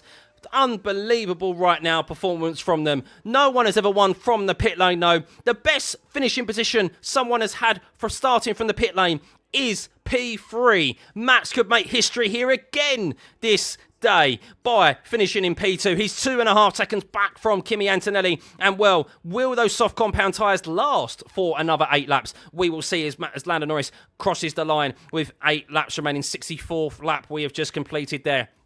Thank you for bearing with while we had that technical issue there. We are back, though. But Max Verstappen is up into P3. And, well, we will let you know what the driver standings permutations are when this race has finished, because I don't want any more interruptions with only 8 laps remaining. Oscar Piastri is in turn closing down George Russell. We know that gap as it stands, with Piastri finishing P5 and Norris finishing in P1, it would be a gap of 24 points, just under that one race win difference, a DNF difference between him and his teammates. But Oscar Piastri is closing down on George Russell right now, but he does have older medium compound tyres compared to that of George Russell. So can he catch? He might be able to catch, but will he be able to overtake with 8 laps remaining? We will keep an eye on that interval time. Max Verstappen, though, can he get up one position behind Lando Norris and into P2? It looks like he's going to finish on the podium unless those softs fall off of a cliff. You can see the amount of time he's just gained on George Russell there after overtaking him this lap. He's already 2 seconds ahead of George, and Max has 2.2 seconds behind Kimi Antonelli. We'll see if he's going to be able to deal with him. Will Kimi Antonelli have been saving his tyres in preparation for this battle with Max Verstappen? He knows the fight hasn't been with Lando Norris. Of course, the last thing Kimi wants to do is also not finish on the podium, but we will see. But Max is hoping to keep this championship alive and give himself at least an outside opportunity. the gap would be 39 points if Verstappen is able to get past Antonelli and finish second behind Lando Norris.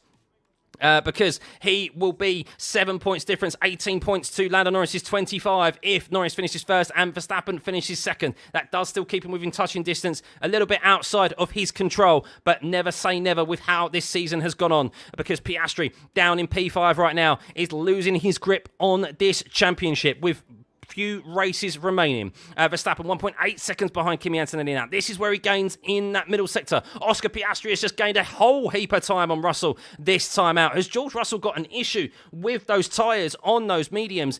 Even though Piastri's are a few laps older, George Russell just doesn't seem to have the pace right now in that Mercedes compared to that of Oscar Piastri. So Oscar Piastri could be reducing that gap somewhat to Lando Norris.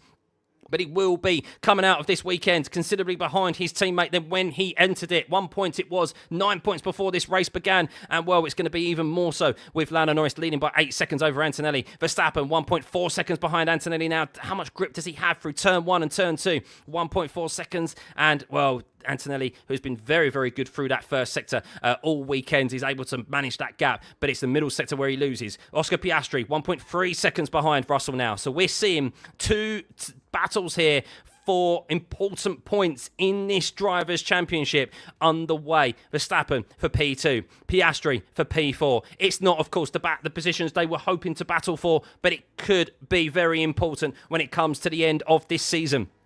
Further back down the grid, Liam Lawson, who is on 46 lap-old mediums, by the way. Unbelievable from Lawson, but it looks like he's going to be, unfortunately, finishing outside of the points because he's just been overtaken by Nico Hulkenberg into turn 4, or has he? They're still side-by-side, Liam Lawson and Nico Hulkenberg through turn 5. They're still side-by-side. They're still side-by-side. They're still side-by-side. Turn through 6, and Liam Lawson, on 46 lap-old mediums, defends from Nico Hulkenberg into turn, all the way through turn 6. Brilliant racing from those two. But that's allowed, of course, his teammate Isaac Hadjar to close up the gap there, and Pierre Gasly for those last point scoring positions. Carlos Sainz is being attacked by Esteban Ocon in P12. So Sainz may not be involved in this battle, but very, very close there. We'll keep an eye on them. We'll keep an eye on them as they make their way down the back straight here, down the start-finish straight into turn 1. We'll see Behrman heading into turn 1 right now. He has a comfortable 14-second gap to Liam Lawson, who is holding up Hulkenberg, Hadjar and Gasly right now. So Behrman is going to be finishing in P6. Verstappen is 1.1 seconds behind Antonelli now, as is Piastri, 1.2 seconds behind Russell, as Lawson holds off Hulkenberg into turn 1. And, well, he's going to have to be defensive again here, down into turn 4. This could get messy. Hulkenberg is also on 33 lap-old softs, bearing in mind as well. He's also on considerably used tyres. Hadjar's on 29 lap-old mediums. Hulkenberg comes back at Lawson, but I think Lawson has the grip as Ocon gets past Carlos Sainz, but Sainz comes back at Ocon down into turn 4. They're side-by-side now. Side-by-side action in F1. How often have we said that this season? Very, very rarely. And Ocon comes out ahead of Sainz, as Sainz actually loses a position to his own teammate there. But understandable, because Albon is on 11 lap-old mediums and will have a much better opportunity to catch Ocon and maybe this pack up ahead. But as we jump to the front again, Lando Norris has 4 laps remaining here, as does Max Verstappen, to get past Kimi Antonelli. And, well, he's definitely going to have an opportunity, as you suspect.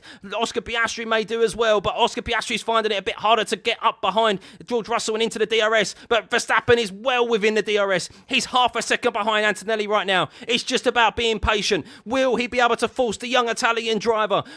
Antonelli has never fought against Max Verstappen in his F1 career, and he's about to find out now what it's like to go up wheel to wheel against the 4-time world champion and that of Max Verstappen. Let's see how he fares. Will he have an answer here? He'll no doubt want to hold on to this position as much as he possibly can and round off what has been a great weekend for him with 2 second-place finishes. But he has Max Verstappen on the soft compound tyre. How much grip will Max have out of turn 12? You can see he gains a lot of time under the braking into turn 12. But Antonelli will be using all that is available to him in his battery usage and overtake mode down into turn 1. Max Verstappen did lose a bit of traction out of turn 12. And he's not going to be able to get him, you presume, down into turn 1 here unless Max goes for a very late lunge. He doesn't. But there's going to be another opportunity for Verstappen with 3 laps remaining here.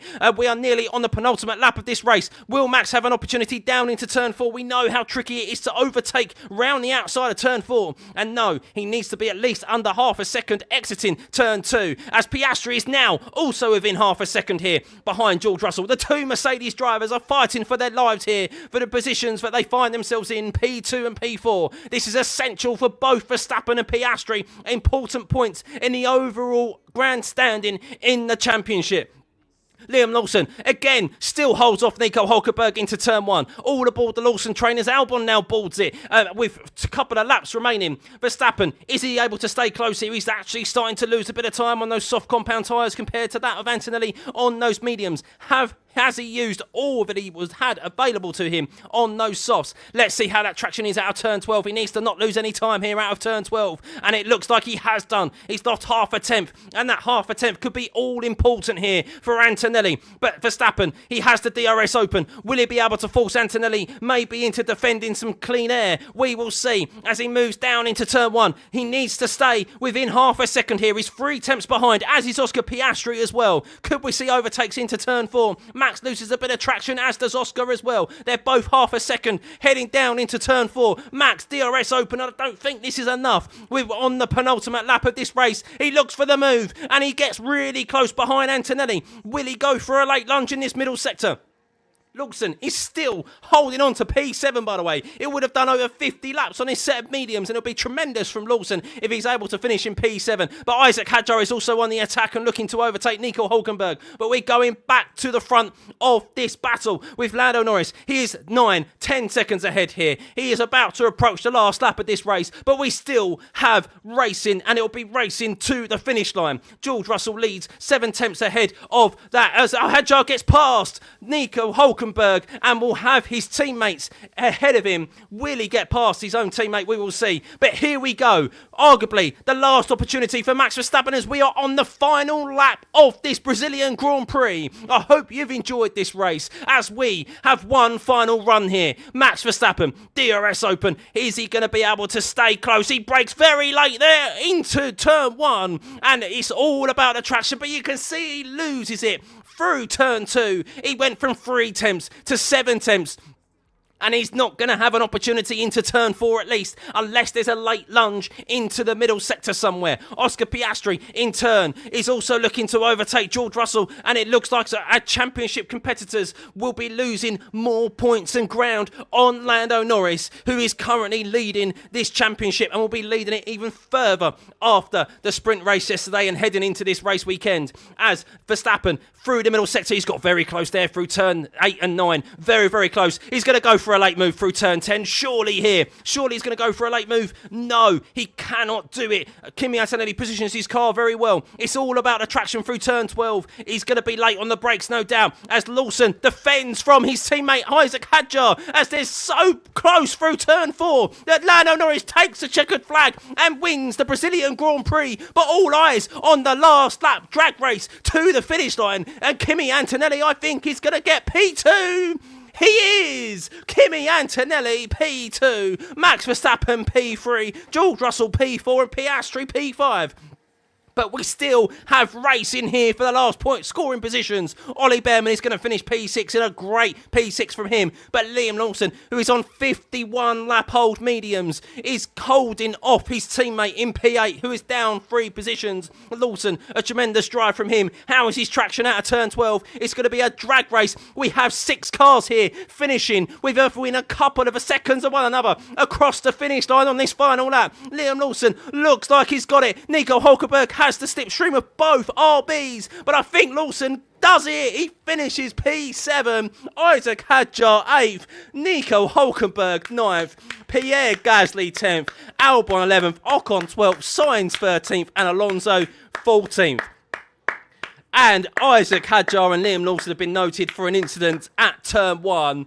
Oh my goodness. There were 7 cars at the end of that race within DRS of one another. Unbelievable scenes. What a race. What a race. Lando Norris, though, wins the Brazilian Grand Prix with Kimi Antonelli P2 and Verstappen P3. And, well, what does that do to the championship standings? Let's have a look. Oh, here we go. Max Verstappen, 15 points compared to Piastri's P2. He gains 10. And, well, that gap is 24 points. 24 points to Lando Norris and Oscar Piastri. It was 1 point. Oscar, on the second sprint race of this side of the summer break, has lost 23 points to Verstappen and to Lando Norris. Wow. Wow. Let's run a poll of who you're... who's your driver of the day, guys? Who's your driver of the day? Who's your driver of the day? I think there's a couple, actually, but I have a feeling who I know is going to win it. We've got Verstappen. We have, I think, Behrman. I think you have to say Lawson as well. Behrman. I think Kimi. You could say Kimi, and I think Lawson. There you go. There you go. Get your votes in, guys. Get your votes in. Lando did tremendous. He did what he needed to do. But, wow. What a race. I thoroughly enjoyed that, guys. I hope you did too. Kimi rounds off another a weekend with 2 P2s. What a performance from him. Comfortably outperforming George Russell. Max Verstappen started from the pit lane and finished P3. Unbelievable scenes. Unbelievable scenes. Big thank you, everyone, for tuning in, by the way. 65,500 subs. Thank you for smashing it, by the way, guys. If you can continue to hit that subscribe button, of course, we've got Vegas in a couple of weeks' time, and that is a triple header. So thank you, everyone. Thanks, Carl. Wow. Well, we know who isn't the tech guy of the day stuff. Yeah, we had a bit of an issue there, didn't we, with it freezing right when George Russell was there, right when Max got into the DRS of George Russell. So, yeah, apologies for that. But we got it fixed very quickly, and we was able to get back going again. So, is the nature of this stuff, unfortunately. Thanks, Dan. Yeah, it was chaotic. I was keeping an eye. I was keeping an eye, of course, on the battle at front with Antonelli and Verstappen and Russell and Piastri. But I was also keeping an eye intently on the Liam Lawson battle. But what an interesting battle that was. We've still got some things to review, guys, as well. Remember, we've still got some incidents to review. Oscar Piastri received a 10-second time penalty there. Was it correct or not? We will see. Mercedes have also, as we go back to the Drivers' Championship, you can see Mercedes have increased their lead at the top with that DNF, with that double DNF of Ferrari. Ferrari entered this weekend second in the Constructors, and they now find themselves in fourth because Max gained 15 points there while starting from 19th and is now 4 points ahead of the Ferrari team. Mercedes, 390 points now. So with a good performance from them. Yeah, so very, very well done. Driver of the day is overwhelmingly Max Verstappen. Excuse my spelling. Ollie Behrman, 3%. Kimi, 18%. Lawson, 4%. So, yeah, I think Max, how can you not give it to Max, to be fair? How can you not give it to him? Those of you who voted for he'd finish on the podium, you were correct. You were correct. No one was beating Lando this weekend. Did very, very well. 24 points is the gap now to Lando and Piastri with 3 races remaining. Wow. Wow. Verstappen, that gap between Verstappen and Norris is now 49 points. I think that is, if that's correct. Yeah, 49 points. So, yeah, Norris, it's in Norris's hands now, isn't it? Norris's hands now. So, could have gone worse. What, for you? Could have gone worse. Yeah, if you're Tifosi, pour yourself a drink. You deserve it. You deserve it. Should we say, right, who had the... We need to do this. Who had the worst day? Who had the worst day? Who had the worst day? I mean, Lewis had a shocker. Lewis had an absolute shocker. Yuki. And who else? I think it's only Yuki and Lewis. So, thank you, Farmer. Who else? Who else are we looking at? Oh, Jesus. I mean, I'm not blaming Leclerc. I mean, Bortoletto. I think you'll go Bortoletto at his home circuit. Bortoletto. Charles Leclerc, I mean, only because it wasn't his fault, basically. But yeah, who had the worst day? Yuki got 2 10-second time penalties, one for causing a collision with Stroll and one for not serving it correctly. So the first one's his fault, the second one isn't, it's the team's fault. Lewis, 5-second time penalty for causing a collision with Colapinto. It did seem like it was his fault. I need to review it back.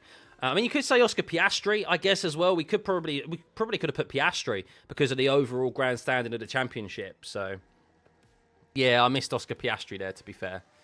I'm going to say Lewis. I think Lewis had a shocker. I think Lewis had an absolute shocker. So, Ferrari, yeah, you could have joined it as Ferrari, have had the worst day. So, there's still a chance for Max to become the World Drivers' Championship, yeah. Thank you, Steve-O. Much appreciated. What are the chances of Max winning the World Drivers' Championship now? Very, very slim.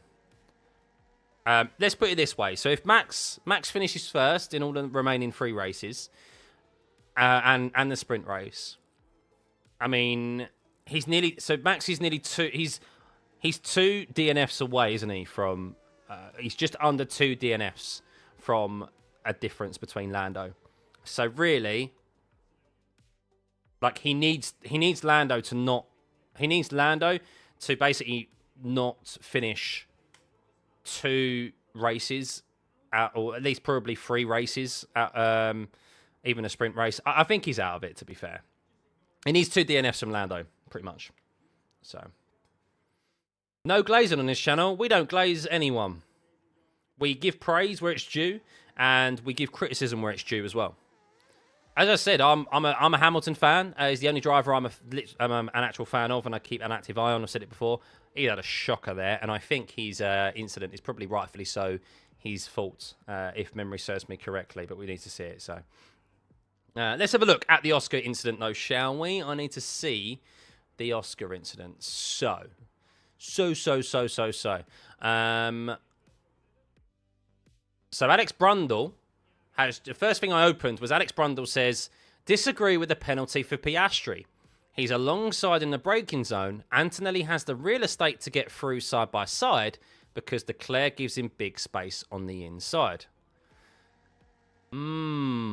Let's see. So, I need to see it. Let's see it back. I need to see different angles. I said at the time, it's probably the ahead at the apex stuff. Why is that not searching for me?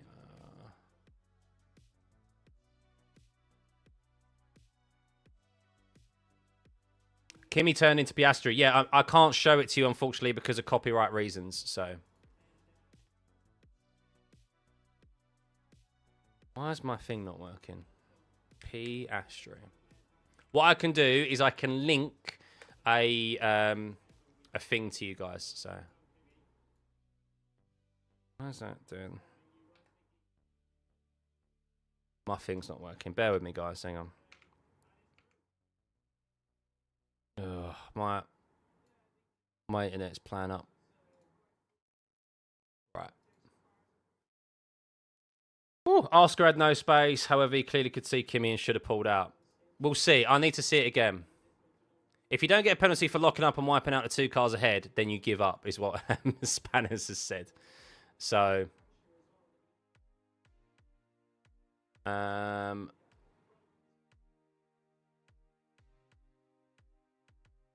closer look at the F1 start. So I'm looking here now. Charles is just minding his own business and gets absolutely sideswiped. Been there plenty of times when it comes to the sim. So this is it from Charles's perspective. So you can check this out. Oh, why is it just not my internet, man? My browsers. So this is it from Charles's perspective. Just minding his own business and gets sideswiped. Who has the advantage in Vegas, Max or Lando? I still think it will be a strong track for for Red Bull. I think they will have. It's generally a lower down. It's all about more so about the top speed. It's more so about lower downforce, and the tyre deg isn't an issue there. So I think that plays into the strengths of the Red Bull that we have seen this season. And I think Lando will, I think we could see the Mercedes be strong there. And I think we'll see the Red Bull be strong there. And I think we could see the McLaren maybe be the third fastest car, just like we saw in Baku. I think it's a track that's very kind of akin to Baku. And it's obviously much cooler track temperatures as well. So that's what I think Vegas will be for them. And then Qatar is definitely a McLaren track, 100% a McLaren track. Lots of medium to high speed corners, hotter track temperatures as well. And then Abu Dhabi's similar. Not as obviously akin to Qatar, but obviously hotter track temperatures, thermal degradation's an issue, and that plays into the strength of the McLaren. So, the race is over. Yeah, race is over. Kimi is learning that Verstappen. I see them chit chat all the time. Yeah, they do chit chat all the time. Actually, they speak a lot. Right, sorry. So if you saw, I'm trying to see my assessment of the Oscar thing. So, okay, here we go. Right, copy link. Right, so I can post this. You can check this out. You can check this out. And I'll give my assessment. I'm going to pin it. So, I ended the poll. 56% of you think Hamilton had the worst day. Yeah, I think he had a shocker. So, what did Oscar do here? Did he give him...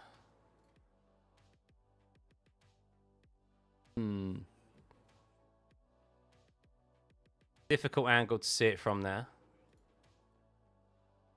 Why are they not showing the replay? It's difficult to see from that angle. Sorry, that link's not very good.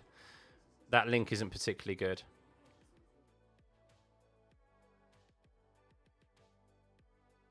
I'm trying to find... Why can't I find an actual clip of different angles of it? No one's got the replays.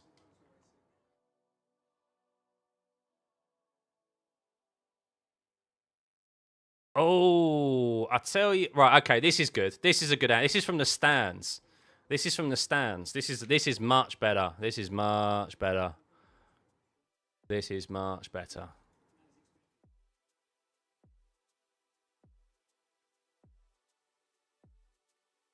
So this is from...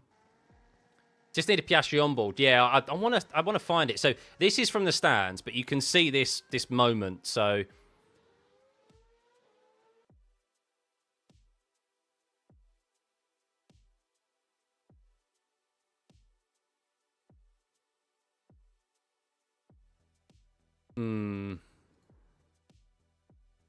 I mean, Leclerc has left so much room on the inside. It's like how he's ended up out of the race is crazy.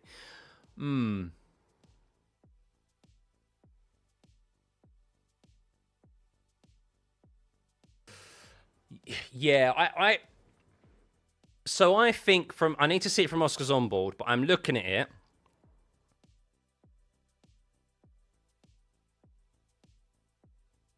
And the reason Oscar locks up is because Kimi starts to squeeze him, starts to turn in. And that's why Oscar's locked up, because he's like, crap, I'm about to make contact. And yeah, I don't see that being Oscar's fault, actually. I don't see that bit. Have you got Oscar's on board, Taco? Can you send a link? Have you found that somewhere? I need to see that. I mean, there's definite room. As per the racing guidelines. I'll do a breakdown of it in the week. I think it's a video because people will be obviously talking about it. But as per the racing guidelines...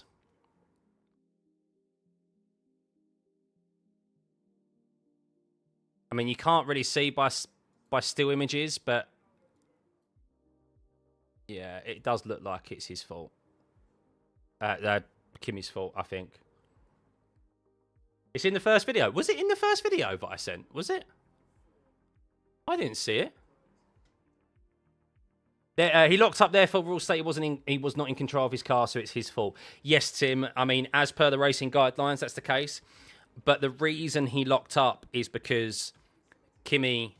So this is the thing, isn't it? It comes back to the racing guidelines where it all states about the defined position of where you are deemed to have a right for your car to be there.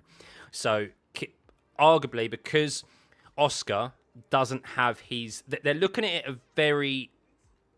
The problem is that they're looking at it from a very literal perspective of like black and white. So because he purely locked up, he wasn't in control of his car. But there's a racing's dynamic. There's a reason as to why Oscar has locked up. The reason why Oscar has locked up is because he's seeing a car slightly ahead of him, but alongside. I consider him to be alongside, but the racing guidelines do not consider him to be alongside. This is the thing. For you to be defined as alongside, and it's at the apex as well. It's not in. There's no. The problem is with the racing guidelines, they don't state about you being alongside or define what is alongside into the apex. It's all about at the apex. That's the thing. It's all about at the apex. It doesn't matter. It doesn't matter that he had his wheels overlapping Oscar. He didn't. So it's not. It doesn't matter that Piastri had his wheels halfway up alongside. Antonelli's car. If anything, his front axle, his front wheels are only just behind. The front of his wheels are just behind his rear view mirrors. But that's not deemed as alongside. And the problem is that because he's locked up, because Kimi's started to take away the space, that means he's deemed at fault. But the reason he locks up is because Kimi has decided to shut off space where a car is already occupying. And this is why ahead at the apex rule is ridiculous, because it should be a two-lane system. It should be like a lane system. Once you get your car, I think personally, once you get your front wheels overlapping the rear wheels of the car ahead, you're entitled to racing room, and it's a lane system. You cannot then encroach on the car who is trying to overtake you on the outside. Sorry, on the inside in particular. And Oscar's more than efficiently got his car alongside there as they're heading into the braking zone, and then Kimi has decided to go, no, it's my corner, and turned in. It's very risky from Kimi, because Kimi could have been out of that race. It's a legitimate move by Oscar, and it's harsh, but it's as per the racing guidelines. I'll do a whole breakdown video of it and display it correctly, like when I've seen it from all different angles. But yeah, looking at that now, do not be fooled by the fact of just because he locked up, he was deemed to be out of control of his car. Yes, theoretically, he is out. Well, I say he's literally out of control of his car because he's locked up. But the reason he has locked up is because the space that he is heading into is disappearing, and he's trying to avoid a collision. The racing rules, I mean, you can still have, to an extent, have a head at the apex rule there, but have it mean that obviously it's on the end of the corner. So you could have that basically the rules could be that Oscar Piastri is entitled to racing room there as they head into turn one. But because Kimi Antonelli is ahead at the apex, it is his corner, and it is then up to Oscar Piastri to yield that position. That's how it would be much fairer, but it's not.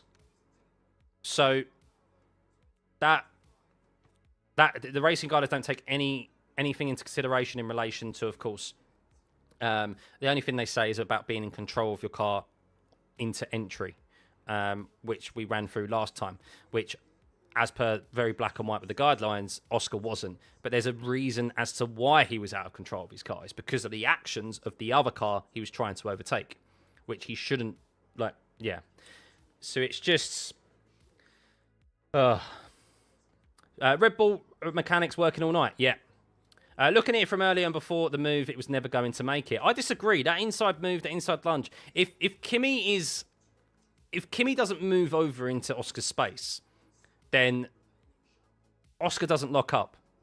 Oscar doesn't lock up. He'd still be very tight to the apex. Would he have been able to make that move work? I don't know, because he's still very tight to the inside line, and you've got Kimi probably been able to carry more speed, because Oscar would have to take, obviously, a much tighter line into turn one. But I don't think he would have locked up. So Drivers are looking forward. They should just bin the apex rule, let the drivers race their own race and give harsh penalties for any driver causing a collision. I mean, you have to have something defined, but 3 races plus 1 sprint equals 4 races left. Yes, 3 race weekends remaining. So we have, the 25 points. We have the 25 points in, so 75 points when it comes to winning the races. And then you have 8 points. So there's, what's that, a total of 84 points left, really. Kimi wouldn't have been able to keep that line with Charles that close. No, and that's what I mean. I mean, you would have seen 3 wide. You would have seen one of them have to back out when it went into turn 2. It could have been Charles who has to back out because he's on the wider line. Or it could have been Oscar who had to back out. You don't know. But he wouldn't have locked up, but I don't think he would have gained a position. Maybe would have lost position. Yeah, potentially. We'll never know, but the reason he locked up is because of Kimi moving over into his space, which I don't think is right, but the racing guidelines. I'll do a whole video on it. I'll probably maybe even put a video together tonight or tomorrow on it, so that everyone's informed on it. So, and obviously we'll wait for the stewards' ruling. Have the stewards even released their reasonings for it? Let's see. Of course, I'll have to wait for that to come out before we do see it.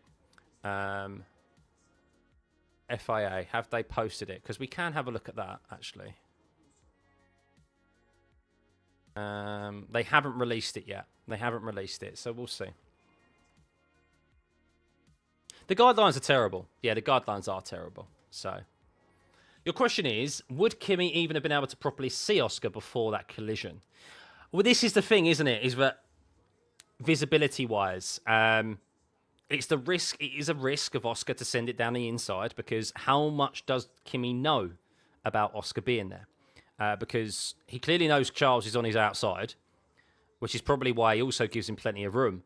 But then, of course, maybe isn't fully aware of Oscar being on his inside. I'm sure Kimi will probably, in post-race interviews, he'll probably inform us of that and let us know. So that is the risk, of course, of making it 3 wide in there, because, yeah, the guy on the inside is... If you're coming from far back, because Charles and Kimi were definitely alongside as they went into the braking zone, and Oscar came from back, a bit further back. But Oscar was in control of his car up until that point, obviously, where Kimi then starts to close the space. I think when you look, yeah, because it kind of looks like that Kimi kind of does know he's there, because he starts to turn in, and then his line straightens out, and then he turns in again, and that's obviously where there's like contact. So. You think every driver should be running the crew chief software? I know. Well, especially with how large these cars are as well. How old were Verstappen's tyres before pitting? We can see here they were 20 laps old. So Max started on the hard compound tyre, and then because of the early safety car, he was able to kind of nullify what would be him being a pit stop behind everyone else. So he got off the hards very quickly, went onto those mediums. Then there was a second VSC, which also... did that help to assist him? I think it did. I mean, the fact of the matter is that he pitted under the first pit stop, under the VSC, which kind of helped obviously him gain an advantage pitting under the safety car. Sorry. And he was then able to obviously get onto because the safety car then bunches everyone up for the safety car restart. He's got an advantage there and on the first pit stop on everyone else because he's on mediums, fresher mediums as well by that point, and he's in a car, but obviously he's a lot quicker. So. Am I going to go to the festival next year, Chris? I am, yes. I plan on going to it, yeah. What do I think about Max's last pit stop? Was it truly necessary considering they had that if he hadn't pitted, he would have been able to hold Lando off? No, I think it was necessary. I don't think he would have had the pace to hold off Lando, and he could have potentially been at risk of... he could have been potentially at risk of being attacked by Kimi Antonelli in that as well. He would have been on... So you look at it, he did 20 laps on the mediums and he did 17 laps on the softs. He would have been on 8 lap older tyres than that of Antonelli and Russell. Russell actually would have been on 11 lap fresher mediums, and I think roles reversed there. You know, Lando's got the considerable pace in that McLaren, and Antonelli and Russell had pace in that Mercedes relative to the Red Bull when it came to like-for-like tyres when you look at earlier on in the race. Max was slightly quicker, but not enough probably with a tyre deficit there an advantage that the Mercedes would have had. So I think it was probably the smartest decision for him. It was worth trying to push for P2, whereas I think if he didn't pit, he would have maybe lost the podium. What was his times before? We can have a look, actually, of the lap time series. Let's have a look here. We can actually look at his laps. We can have a look at his laps prior. Is it not moving up for me? Why is it not moving up? Why can't I see all of his times? Let's redo that. Hang on. It's not doing it. I can't see any more times. Normally we can see that, but we can't right now. Sorry. Why did Max switch to softs when he could have maintained P2 with Adam Russell? Well, this is what we're just discussing. I don't think he could have done. I think he would have been with that tyre deficit. So with the tyre deficit that Mercedes clearly would have had, with the deficit that there would have been and the advantage that the Mercedes would have had over Max on those mediums. While obviously Max overall did have a quicker car, we did see today that those mediums, these tyres did fall off. There was a significant pace difference between someone being on 10 lap older tyres than not. And I think the Mercedes probably would have been able to get past Max. Would it have been a risk to try and defend? I mean, this is a track where it is possible to overtake. So I think that, I mean, I can't see now with Oscar, but Max defends like no other. I reckon he wouldn't hold Lando, but maybe inexperienced Kimi. Maybe, we'll see. But he's ended up with a podium, and I think if you gave him the opportunity at the start of the race, if you would take a podium, he would snap your hand off for it. So, Swim. I think Ferrari need to employ me to improve the team and strategy. A work-at-home role that includes test driving to find good tyre strategy for each circuit. He was 3 to 5 tenths slower than Norris at the time. Who, Max? When he pitted. Rabi made lots of mistakes this weekend. Yeah, I mean, look, it's a good recovery from them. They clearly found something with the setup overnight, clearly. But they was on the back foot for the most this weekend. He's still got a slim opportunity, of course, of winning the championship, but he needs help from Norris. He needs DNFs from him and him to win the races. So, congrats on 65k subs. Yeah, thank you, guys. Thank you for all the subscribers. Over 65,000 subs. I think that's over another 1,000 subs today. I think I said I needed 900 subscribers to hit 65,000 today. And I've reached 65.7. So I think I started on 64.1 and now we're on 65.7. So that's crazy. You're an OG sub. Yeah, I appreciate all the OGs. I appreciate everyone who tunes in. Nightbot threats to ban you. It's only to avoid spam. That's all. And some naughty words. So, yeah, my pleasure, Harold. It was a good race. I enjoyed that. Did you enjoy the race? Did you enjoy it? I need to see Lewis Hamilton's incident. So Lewis Hamilton received a 5-second time penalty, didn't he? So shall we see if Lewis deserved his 5-second time penalty? Let's see. He ran into the back of Franco Colapinto. So I think he did when I looked at it back. I need to see the timing at which Colapinto moved over. I can't find it, honestly. Why has no one posted it?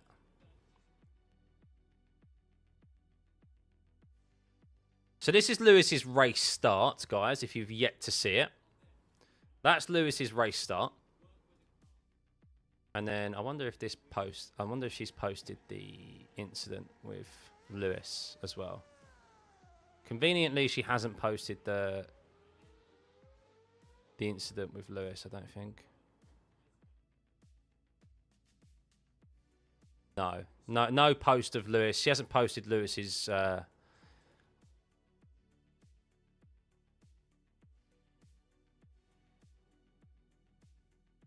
I can't find it. Honestly, why is no one posting the information that I want?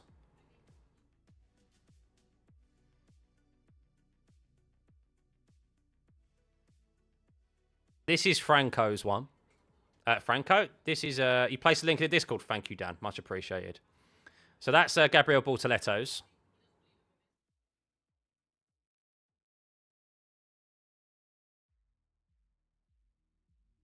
Oh, you got Piastri's on board there. Oh, cool, cool, cool.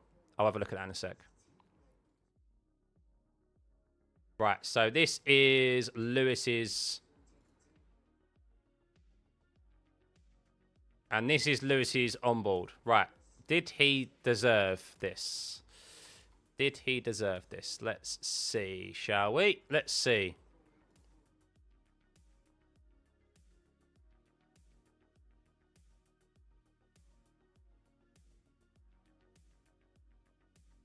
I mean...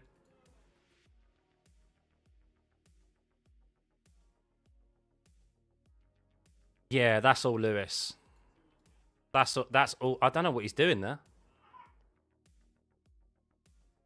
What is Lewis doing? I mean, I know Colapinto isn't exactly held in a straight line, but... I mean... I wouldn't say there's a massive... I mean, Lewis just... I think Lewis... Personally, I think Lewis forgot that this is the 2025 layout of Interlagos and not the 2007-2008 layout where you can drive through the entry of the pit lane. remember they've now extended the pit lane and used to be able to keep it like through the pit lane there, or the entry of the pit lane was never as far back. So I think he had a lapse of concentration and was like, oh crap, the white line's there. And by then, he's already obviously decided to go to the inside. So, yeah, I think that's... I mean, I'm a Lewis fan, but that is all on him. That's a big misjudgment for Lewis Hamilton. The stewards have actually released... They've actually released, guys, the ruling of his 10-second time penalty. Here we go. 5 seconds. So, oh, Jesus, that's a bit quick, isn't it? Hang on. So, the stewards reviewed the video. During the approach, there was contact between the right front tyre of car 44 and the left rear tyre of Colapinto, while car 43 was able to continue without consequence. The front wing of Lewis sustained damage. Although the contact was minor, the incident is classified as a collision since it resulted in mechanical damage to one of the cars. However, there are mitigating factors that justify a reduction of the standard 10 seconds to 5 seconds. The collision occurred at low speed differential, did not have an immediate and obvious sporting consequence for the other car, and can be regarded as a relatively light contact. Competitors are reminded that they have the right to appeal certain decisions. So, yeah, they're basically just saying, like, what was you doing, Lewis? What was you doing? They are correct here. Yeah.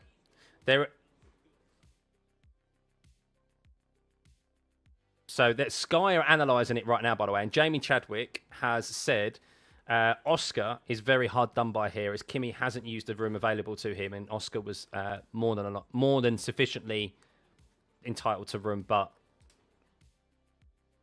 so, what do I want him to do? Franco moves on the straight. Franco didn't move on the straight, and also that is technically a bend. But the thing is, Franco's movements aren't what you'd call erratic, so he's not jinking. He hasn't moved erratically. He's moved in the direction of the racetrack and how the corner dictates. And Lewis has gone for the wrong line. It's similar to kind of what Lando Norris did to Oscar Piastri in Canada. He's gone for the inside line when the inside line wasn't the move. He should have gone to the outside line because he had the overspeed. He's just chosen the wrong line. And I do wonder, sometimes there's lapses of constant... Look, sometimes drivers have lapses of concentration, even ones as experienced and as good as Lewis Hamilton. And look, I'm not going to lie to you. If I was racing at that circuit and you've raced 20 plus years or 20 years in F1, and it's only kind of really been the last 5 years or so they changed that pit lane and the entry, obviously up the pit lane entry. So that's something that probably sometimes catches him out, that there's less room there for him to run through. Because where the pit lane line is now, that used to be racing surface. The pit lane line used to be actually like not obviously up towards the left-hand side. So Oscar got 2 penalty points. Where is that, Dan? Where is that, Dan? Have they posted it? Have they posted it? I need to see it. We need to review this. Here we go. Here we go. Oscar Piastri.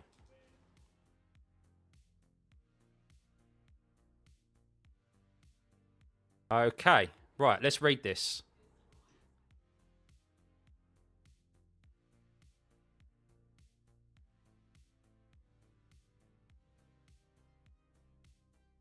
For God's sake. Right, hang on. Right, here we go. So, at the safety car restart, attempted to overtake Kimi on the inside of turn 1. In doing so, Piastri did not establish the required overlap prior to and at ahead of the apex. Remember what the driving guidelines say? I'll get them up in a second. As his front axle was not alongside the mirror of car 12, as defined in the driving standard guidelines for overtaking on the inside of the corner. Bullshit rule. Bullshit. Excuse my language, but I hate this rule. Piastri locked the brakes as he attempted to avoid contact by slowing, but was unable to do so and made contact with Antonelli. This contact caused Antonelli to make secondary contact with car 16, Charles Leclerc, who was positioned on the outside and was forced to retire from the race as a result. Piastri was therefore wholly responsible for the collision. A 10-second time penalty and 2 penalty points are considered appropriate and consistent with recent precedents. Competitors are reminded that they have the right to appeal. 10-second time penalty and 2 penalty points, 8 for a 12-month period.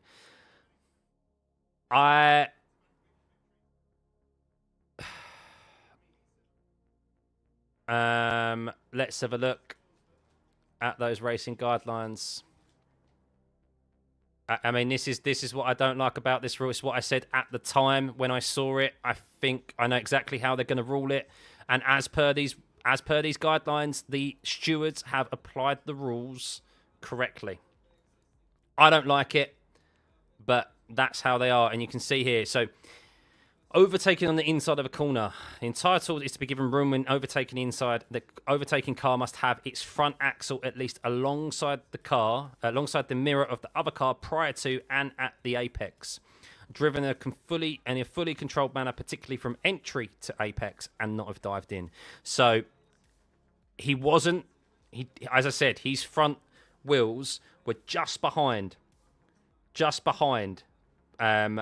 Kimi Antonelli's prior to the apex, and just before contact. And then, because he's locked up, he isn't fully in control from entry to apex. So, as per the guidelines, the stewards have applied the rules correctly. However, how is a car that is literally got his wheels that far alongside him not entitled to racing room? Not entitled to racing room. How? How is that possible? And that's the problem with this system, because Kimi's just allowed to turn in there, and it's not his fault considering he had a lot of room on the outside. So the only reason Oscar actually locked up is because the space in front of him was about to be preoccupied by a Mercedes, and he's trying to avoid a collision. Yeah. It's crap, isn't it? It's crap. I think a lot of people missing the point that Piastri has gone off the ball the last few races and we're focusing too much on one system. No, look, I am not the whole conversation of Oscar Piastri's performances recently is a different conversation entirely. But this here was a legitimate overtaking move, in my opinion. I think he had the run. He should have gone for it. It's the type of move he should have gone for, and he did. But Kimi, because of the way that the racing guidelines are written, that is somehow Oscar's fault. I mean, if I was in Oscar's position, and I've had it in like sim racing as well, if I was heading into that corner and making that move like that, I would be saying, dude, you've turned into me. Like, I am there. You can't just turn into the apex when there's a car alongside you. But they define the inside car having to need their front wheels to be entitled room. You have to have your front wheels ahead at the apex and in prior to it alongside the mirrors. So, but that's that. Like, yeah. I felt like Kimi turned into him. It looks like Oscar tried to slow down but didn't have enough time. Totally. And the thing is that, so when you're braking, and it's just like anyone who's driven a road car, right? If you've driven a road car, you maybe wouldn't have locked up, but I think many of us, the majority of us who have driven a road car, no matter where you are in the world, you've had a moment in your life where you have been braking. So you've been braking to what you think has been a sufficient amount of brake pressure, right? For the distance that you have to stop your car to the car ahead. And then everyone has had, I think, at some point in their life, whether like on the road or in a race car, where you think that amount of braking is sufficient. And then all of a sudden, the circumstances in front of you change. The car ahead has slammed their brakes on because someone ahead of them, something's happened ahead of them or whatever. And all of a sudden, you have that heart-wrenching moment where you have to stamp your foot, apply more pressure on the brake, and do arguably an emergency stop. And what happens is that you've applied more brake pressure, and yes, in some circumstances, your wheels lock, and you actually skid forward. But then you stop the car. In most instances, you would have avoided a collision.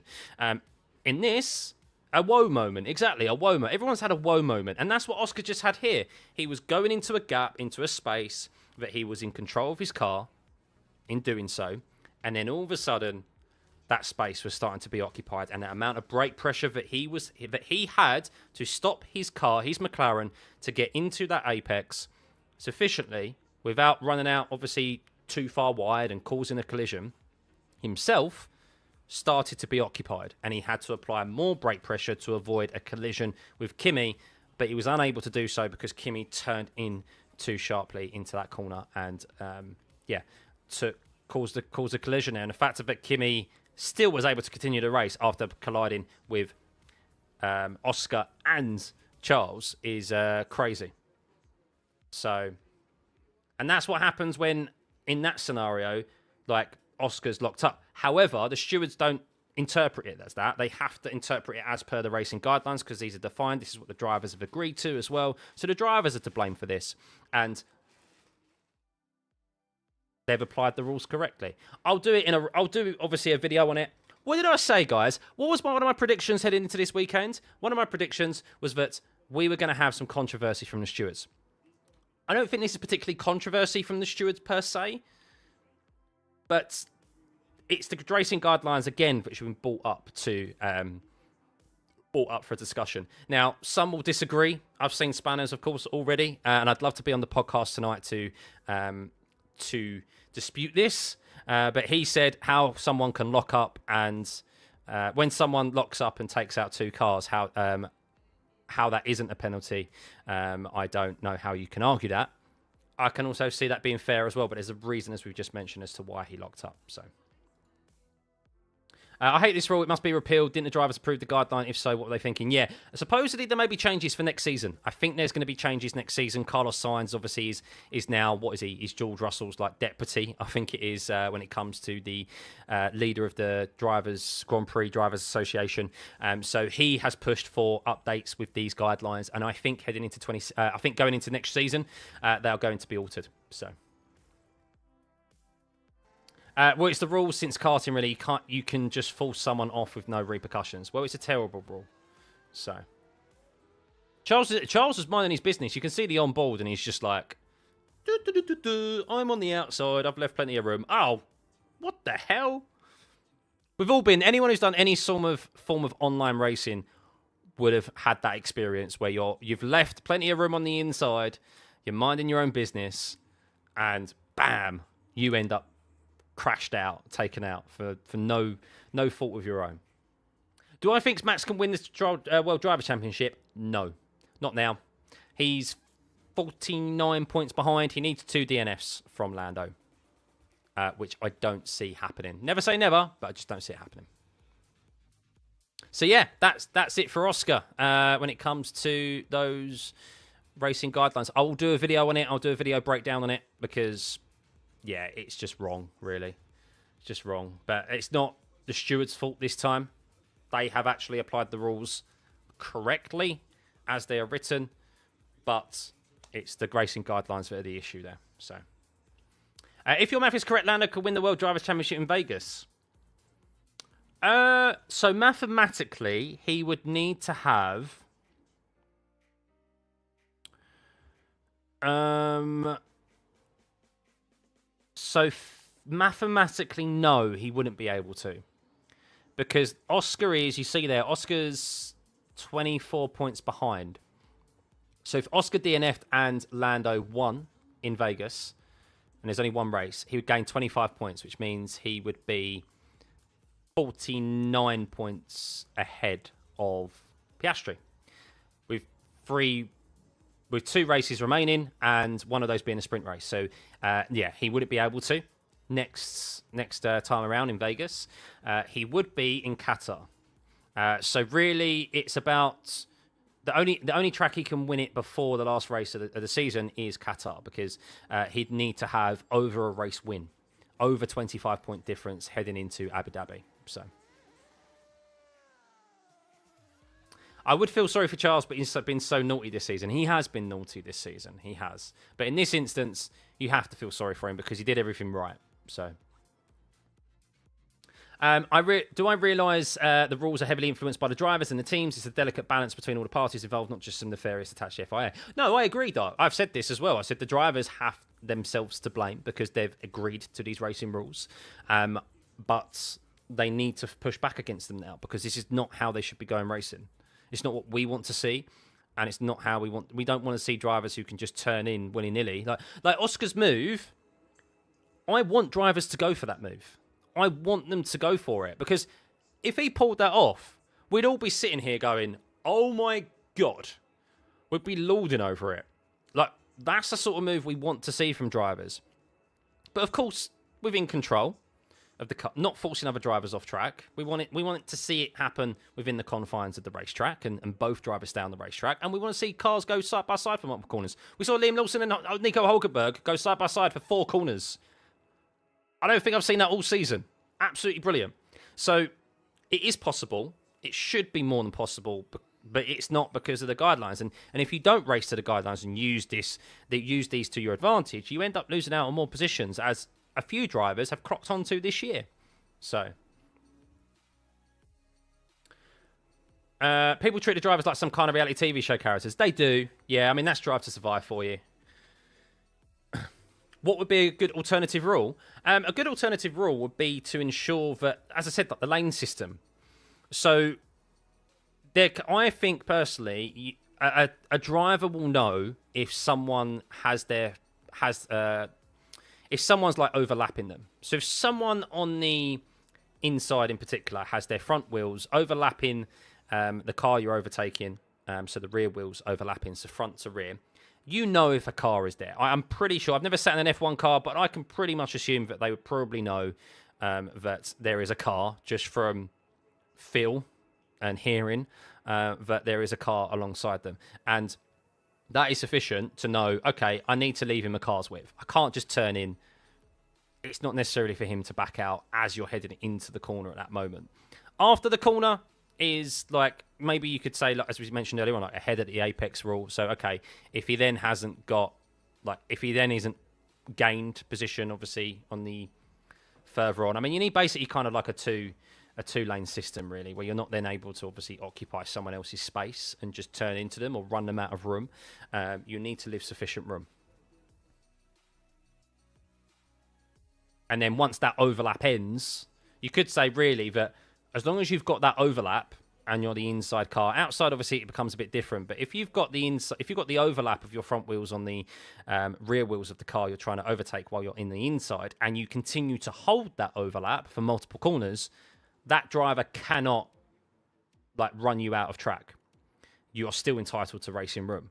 But once that overlap ends, and then you are able to, obviously, it's your corner and it's your position. I may make some jokes, but seriously, all drivers here are insanely capable, 1,000 times better than anyone else. Of course they are. The teams bring the money to the sport as well. Drivers bring the fans. That's true. That's true. I can't believe that Oscar has fallen this far behind now. I know. We need to have a serious discussion. And I'm going to run a poll. There's still enough of you in here, and I'm sorry, Oscar fans.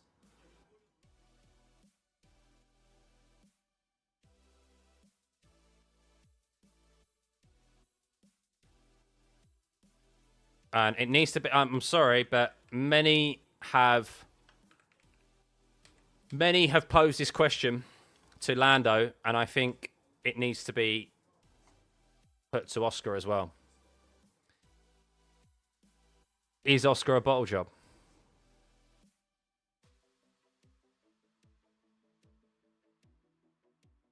I think it's only fair that that question is asked. So,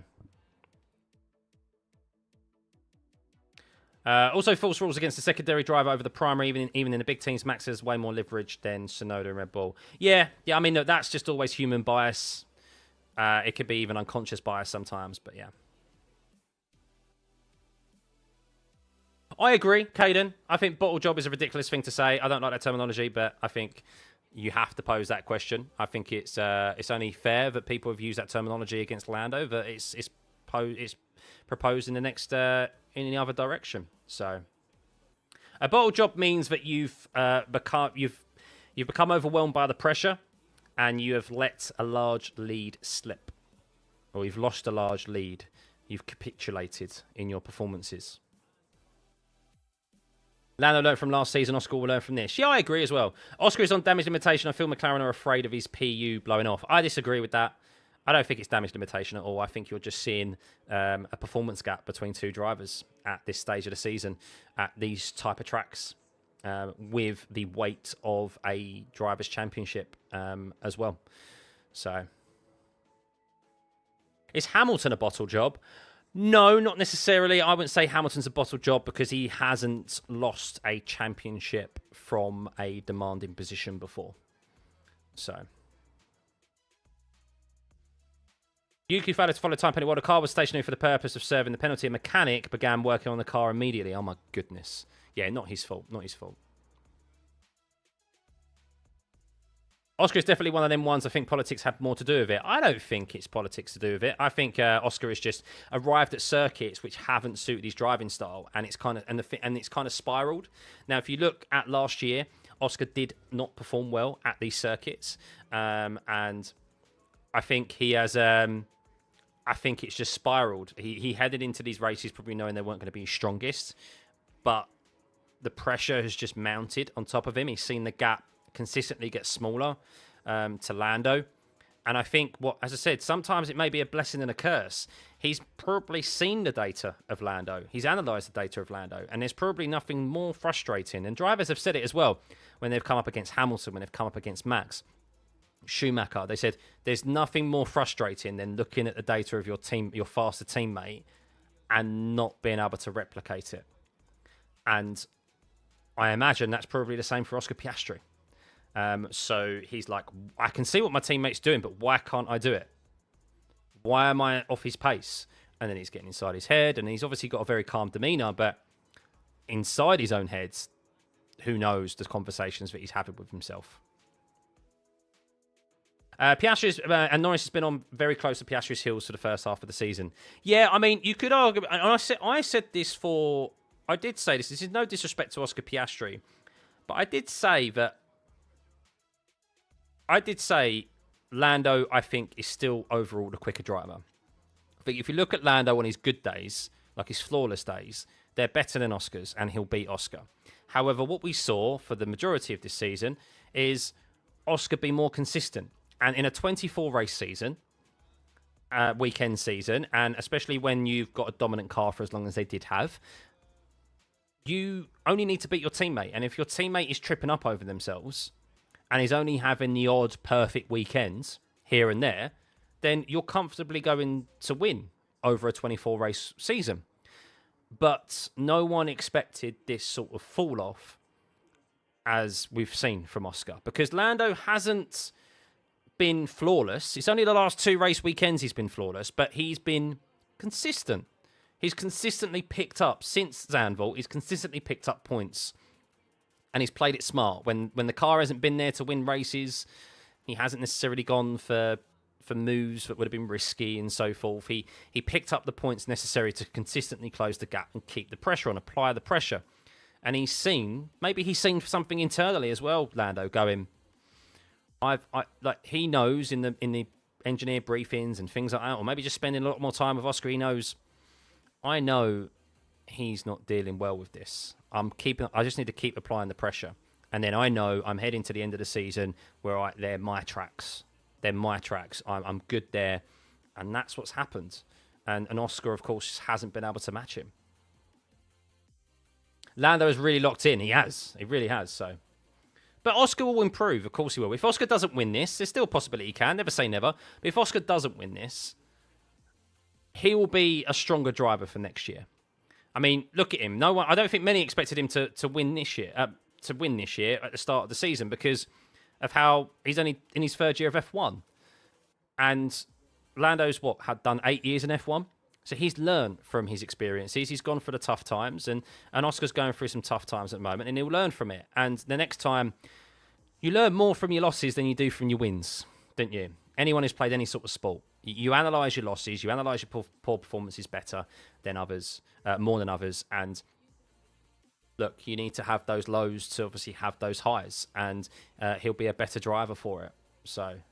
But he does have some weaknesses that he clearly needs to address because otherwise he won't be able to win a championship because he'll falter in the latter stages of the season again because these tracks are tracks we're going to keep coming to for years and years, and he can't continue to have these struggling performances at the likes of Mexico, Interlagos, at Circuit of the Americas, any low grip surface basically. He can't continue to have these struggles.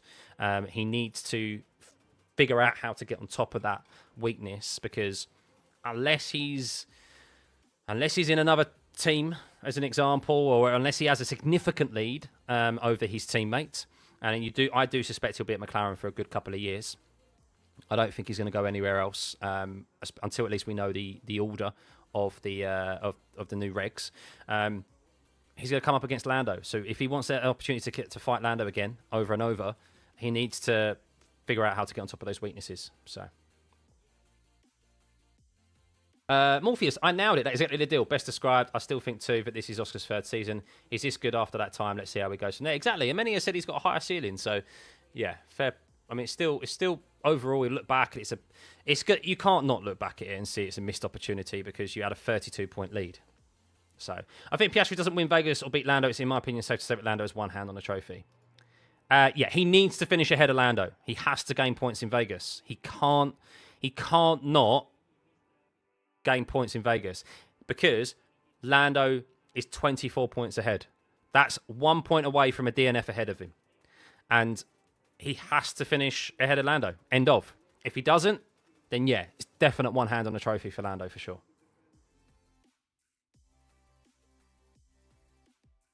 Oh, hang on.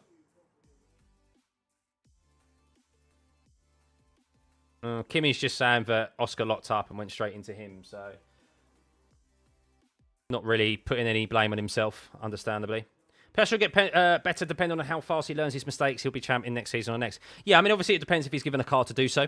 But yeah, he needs to get on top of them. And the cars are going to be completely different moving forward. So yeah, who knows that if you're good now, doesn't necessarily mean you're going to be good in the new regs, as we've seen from a few drivers this set of regs. Hamilton should go back to Mercedes, but I don't think they'll have... No, Lewis is at Ferrari now to the rest of his career, so... Can we have a conversation about Lewis Hamilton? Did he betray Mert for the image of being an F1 Ferrari driver? No, Mercedes betrayed him. So if you don't know the story is basically Lewis Hamilton wanted to have a 2-year... He wanted to have more than a 1 + 1 year deal. So I don't think they even offered him a 1 + 1. I think it might have even been just a 1-year deal. But I think he wanted to have a 2-year deal with a 1-year option. So that he would be able to go into 2026 with Mercedes. They didn't want to give him that. They wanted to give him a 1 + 1. There was also them reneging on the ambassadorship position for him at Mercedes with new ownership or with new leadership at Mercedes. So the long-time standing CEO of Mercedes of like 30 plus years, he left and there was new ownership, and they were also looking to the future of Kimi and also looking at Max Verstappen as well, so even when Lewis was there. So Lewis saw all of this, couldn't come to an agreement with him on it. And then, of course, Ferrari, I think, heard about this. I don't know how they did, of course, only Lewis will know, and Ferrari, the guys at Ferrari. But they kind of got an inkling of this and the stalling of negotiations and the position he was in. And they went, how about we bring you to Ferrari? Like, we can give you all your support for your off-track ventures, and you can have like this further ambassadorship role and things like this. And yeah, That's what happened. Ferrari, he went, yeah, all right then, why not? End my career at Ferrari. Mercedes clearly don't want me anymore, and they're bringing in Kimi. There's a lot of talk about Max as well. Let's do it. So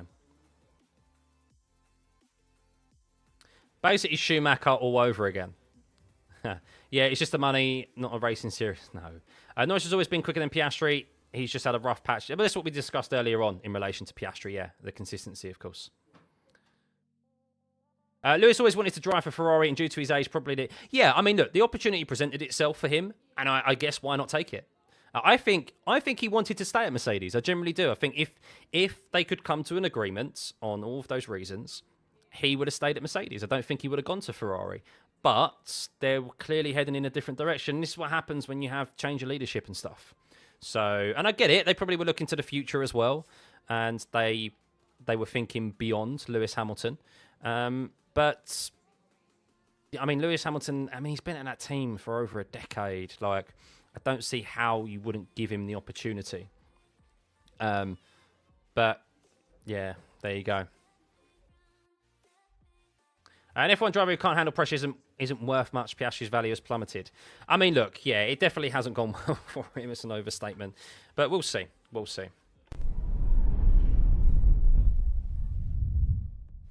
No, Lewis has not liked the ground effect era at all. These cars he hasn't been able to get on top with. And I think the problem for Lewis as well is that he's arguably driving a worse car now than he ever has done throughout his time at Mercedes in this regulation set. But something that people don't mention enough about Lewis's struggles with this current set of regs is that he hasn't been able to get on top of the tyre management or the tyre temperature issues with the Pirelli tyres, particularly when it comes to qualifying.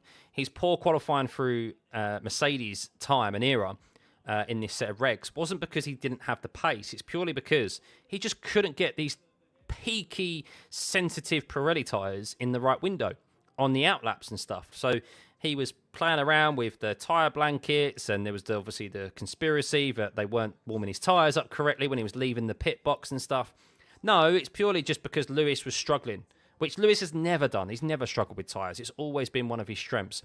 And he even said that here this weekend. He couldn't get the tyres up to temperature, and he just was sliding around everywhere.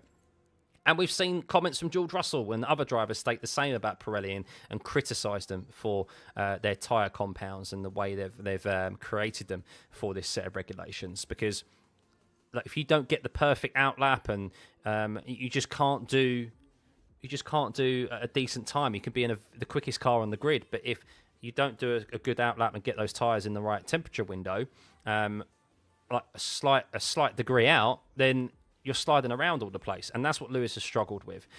So, yeah. And then, of course, Ferrari, we all expected them to have a much better car this year, myself included. And look where they are. Like, they went completely down the wrong concept route. I don't know why they decided to change the whole concept of their car in the last year of a regulation set, considering they challenged McLaren last year for the constructors. Now bloody look at them. So whoever decided on that needs to be fired. I don't know who made the decision at Ferrari, but that's one of the worst decisions in F1 history. So Lewis probably was looking at the end of last year, looking at that Ferrari and going, whew, I'm joining them at the right time. I didn't think 25 was going to be a good season for me. I thought it was all going to be about just embedding myself in the team and building up to 2026. But no, I could actually have a race-winning car in 2025. Charles probably expected the same. Little did he know, he's now in a car that is worse off than any Mercedes that he's driven, even that poxy W13 with the no side pods. So yeah, I mean, look at the Mercedes this year. It's been in a position to win a couple of races this year. The Ferrari hasn't been in a position to win any race this year. So there we go. That's the whole Ferrari-Lewis situation. But today was his fault with Colapinto, but then it wasn't his fault at the start of the race. He positioned his car on the outside, and just like Charles Leclerc, he got tagged by Carlos Sainz, except Sainz wasn't deemed to be at fault for it. And that dropped him to the back of the field because he took a fair old whack. And then, of course, Colapinto, that's where his race really went pear-shaped. So Ferrari massively downgraded this year, yeah. How big would it be for F1 to win a driver's... What's that? That doesn't make sense, TJ. Carlos was all over Leclerc. Hamilton has been rarely that close, mate. We all get old. Oh, I don't disagree. I mean, to say that Lewis Hamilton is not at his peak is an understatement. He's a 40-year-old man. There is no sportsman, unless you're like doing dressage in horse racing, or you're a darts player. There's very, very few sports in the world where you're at your peak at 40. And Formula One, as physical as it is, and as much as you need your wits about you and stuff, 40 is not at your peak. He is over his peak. However, I do still believe, just like Alonso as well, I think if you put Lewis, and they're very much confidence drivers. If you put them in cars that they instantly feel confident in, you will get very good performances from them.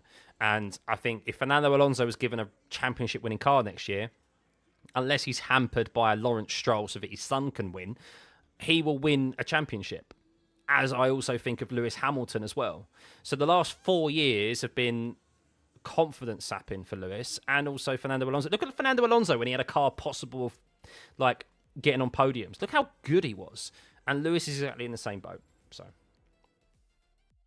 he's lost that peak performance, Harold, yes. However, I think we have seen the reason why I don't think Lewis is past it still and still has a place in this sport is because there have been moments in his time at Mercedes in this regulation set, not Ferrari, because there's arguably only been one time. So let's look at it, right?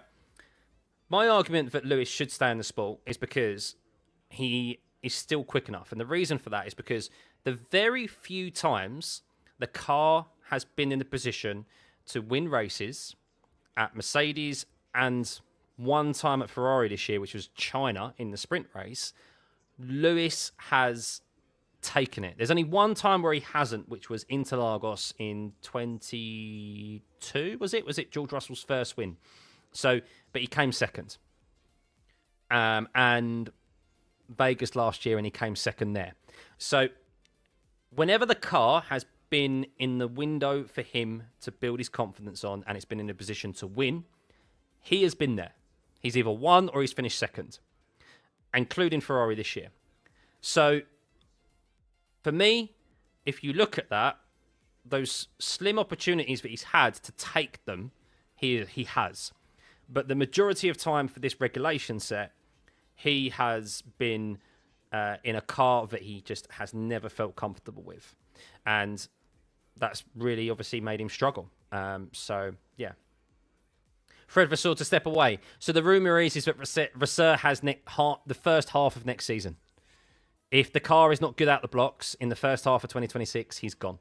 That's what I've heard on the grapevine. So, how big would it be for F1 if Ferrari won both drivers and constructors championships? It would be massive, absolutely massive, because Ferrari haven't won the constructors since when did they last win it? Before Kimi Räikkönen. I think the last time they won it was Schumacher. They won it 2008. Oh, they won it 2008, did they? Okay, so they won it the year Lewis won the drivers. Okay. But then the last time they won the drivers' championship was the year before that, 2007. So, yeah, we're approaching 20 years. We're approaching 20 years, 2 decades where Ferrari haven't won, like, either championship. That's crazy. So they would need it. And also, a Lewis Hamilton, I've said this before, what would Ferrari prefer? A Lewis Hamilton championship win or a Charles Leclerc championship win?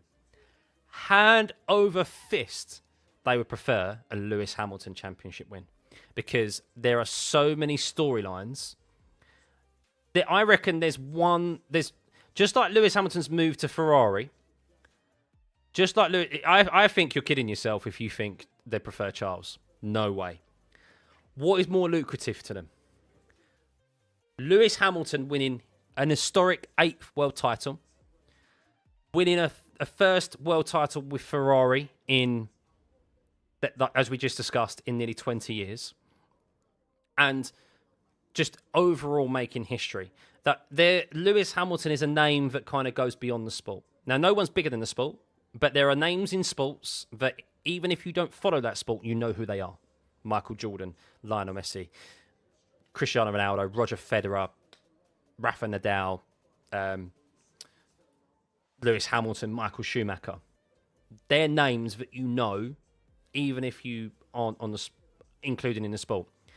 And look at the news cycle when Lewis Hamilton announced he was joining for Ferrari. It was the biggest news story in like the world that day. It made front page news on newspapers, if you still read that, if people still buy hard copies. It was, in my evening news, it was like the first news story. Like, it was everywhere.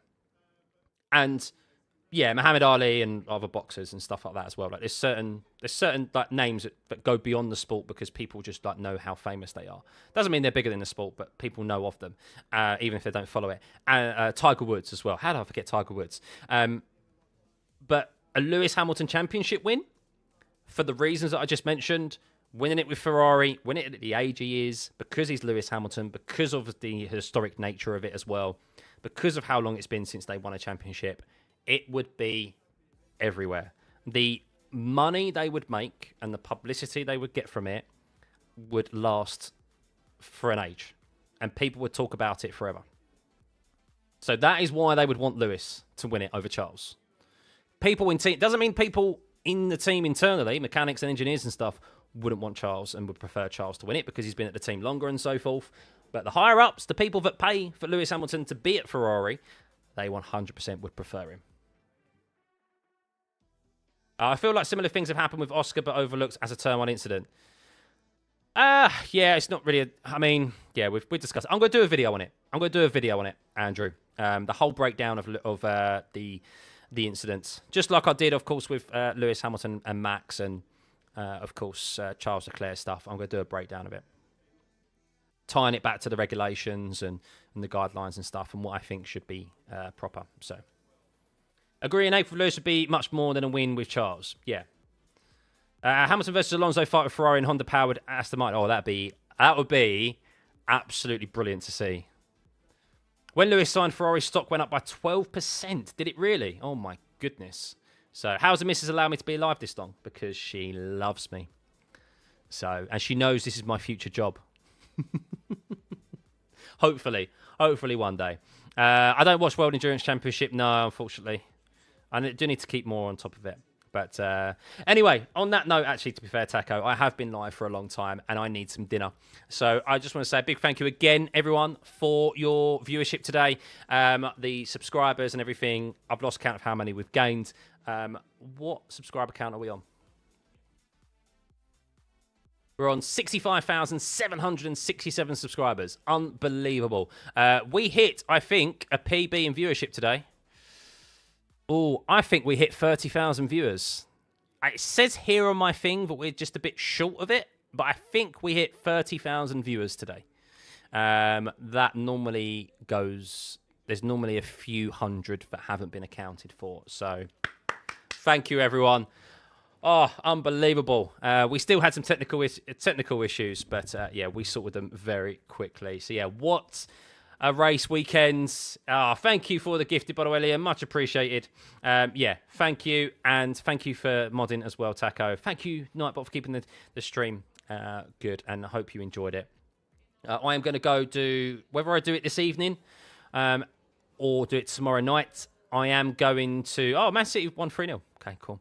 I'm going to put a video together breaking down the Oscar Piastri incident, because it needs to... We've discussed it here, but I'll put it, obviously, a bit more structured in the video. Of course, there'll be some footage and some imagery that I can review and link to and actually show, and you can see what I'm talking about rather than just looking at links and so forth. So, yeah. Would I stream at the ungodly hours of the Vegas race? Oh, God. Yeah, I will. Yeah. Look, pray for me now, guys. Feel sorry for me. I know you guys in Down Under are not going to feel sorry for me at all. So that's absolutely fine. I expect no sympathy from you all. But here we go, look.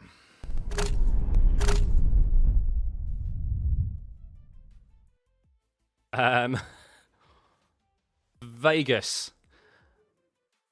4 a.m. practice 2. 4 a.m. qualifying. 4 a.m. the race starts. I'm going to be live at 3 a.m. for the race, because we go live an hour before. I'll be live probably 15 minutes, half an hour before qualifying there. Oh, My body clock is going to be absolutely ruined. Triple header to end. But yeah, Vegas is massively gonna take a hit.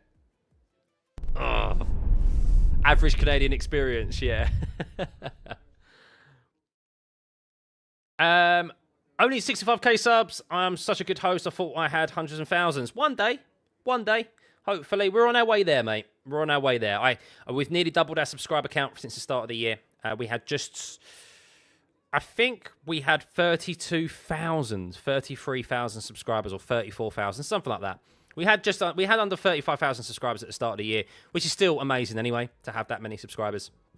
Oh, pardon me. But to have the amount that we do now and double that subscriber count and approaching 70k is absolutely amazing.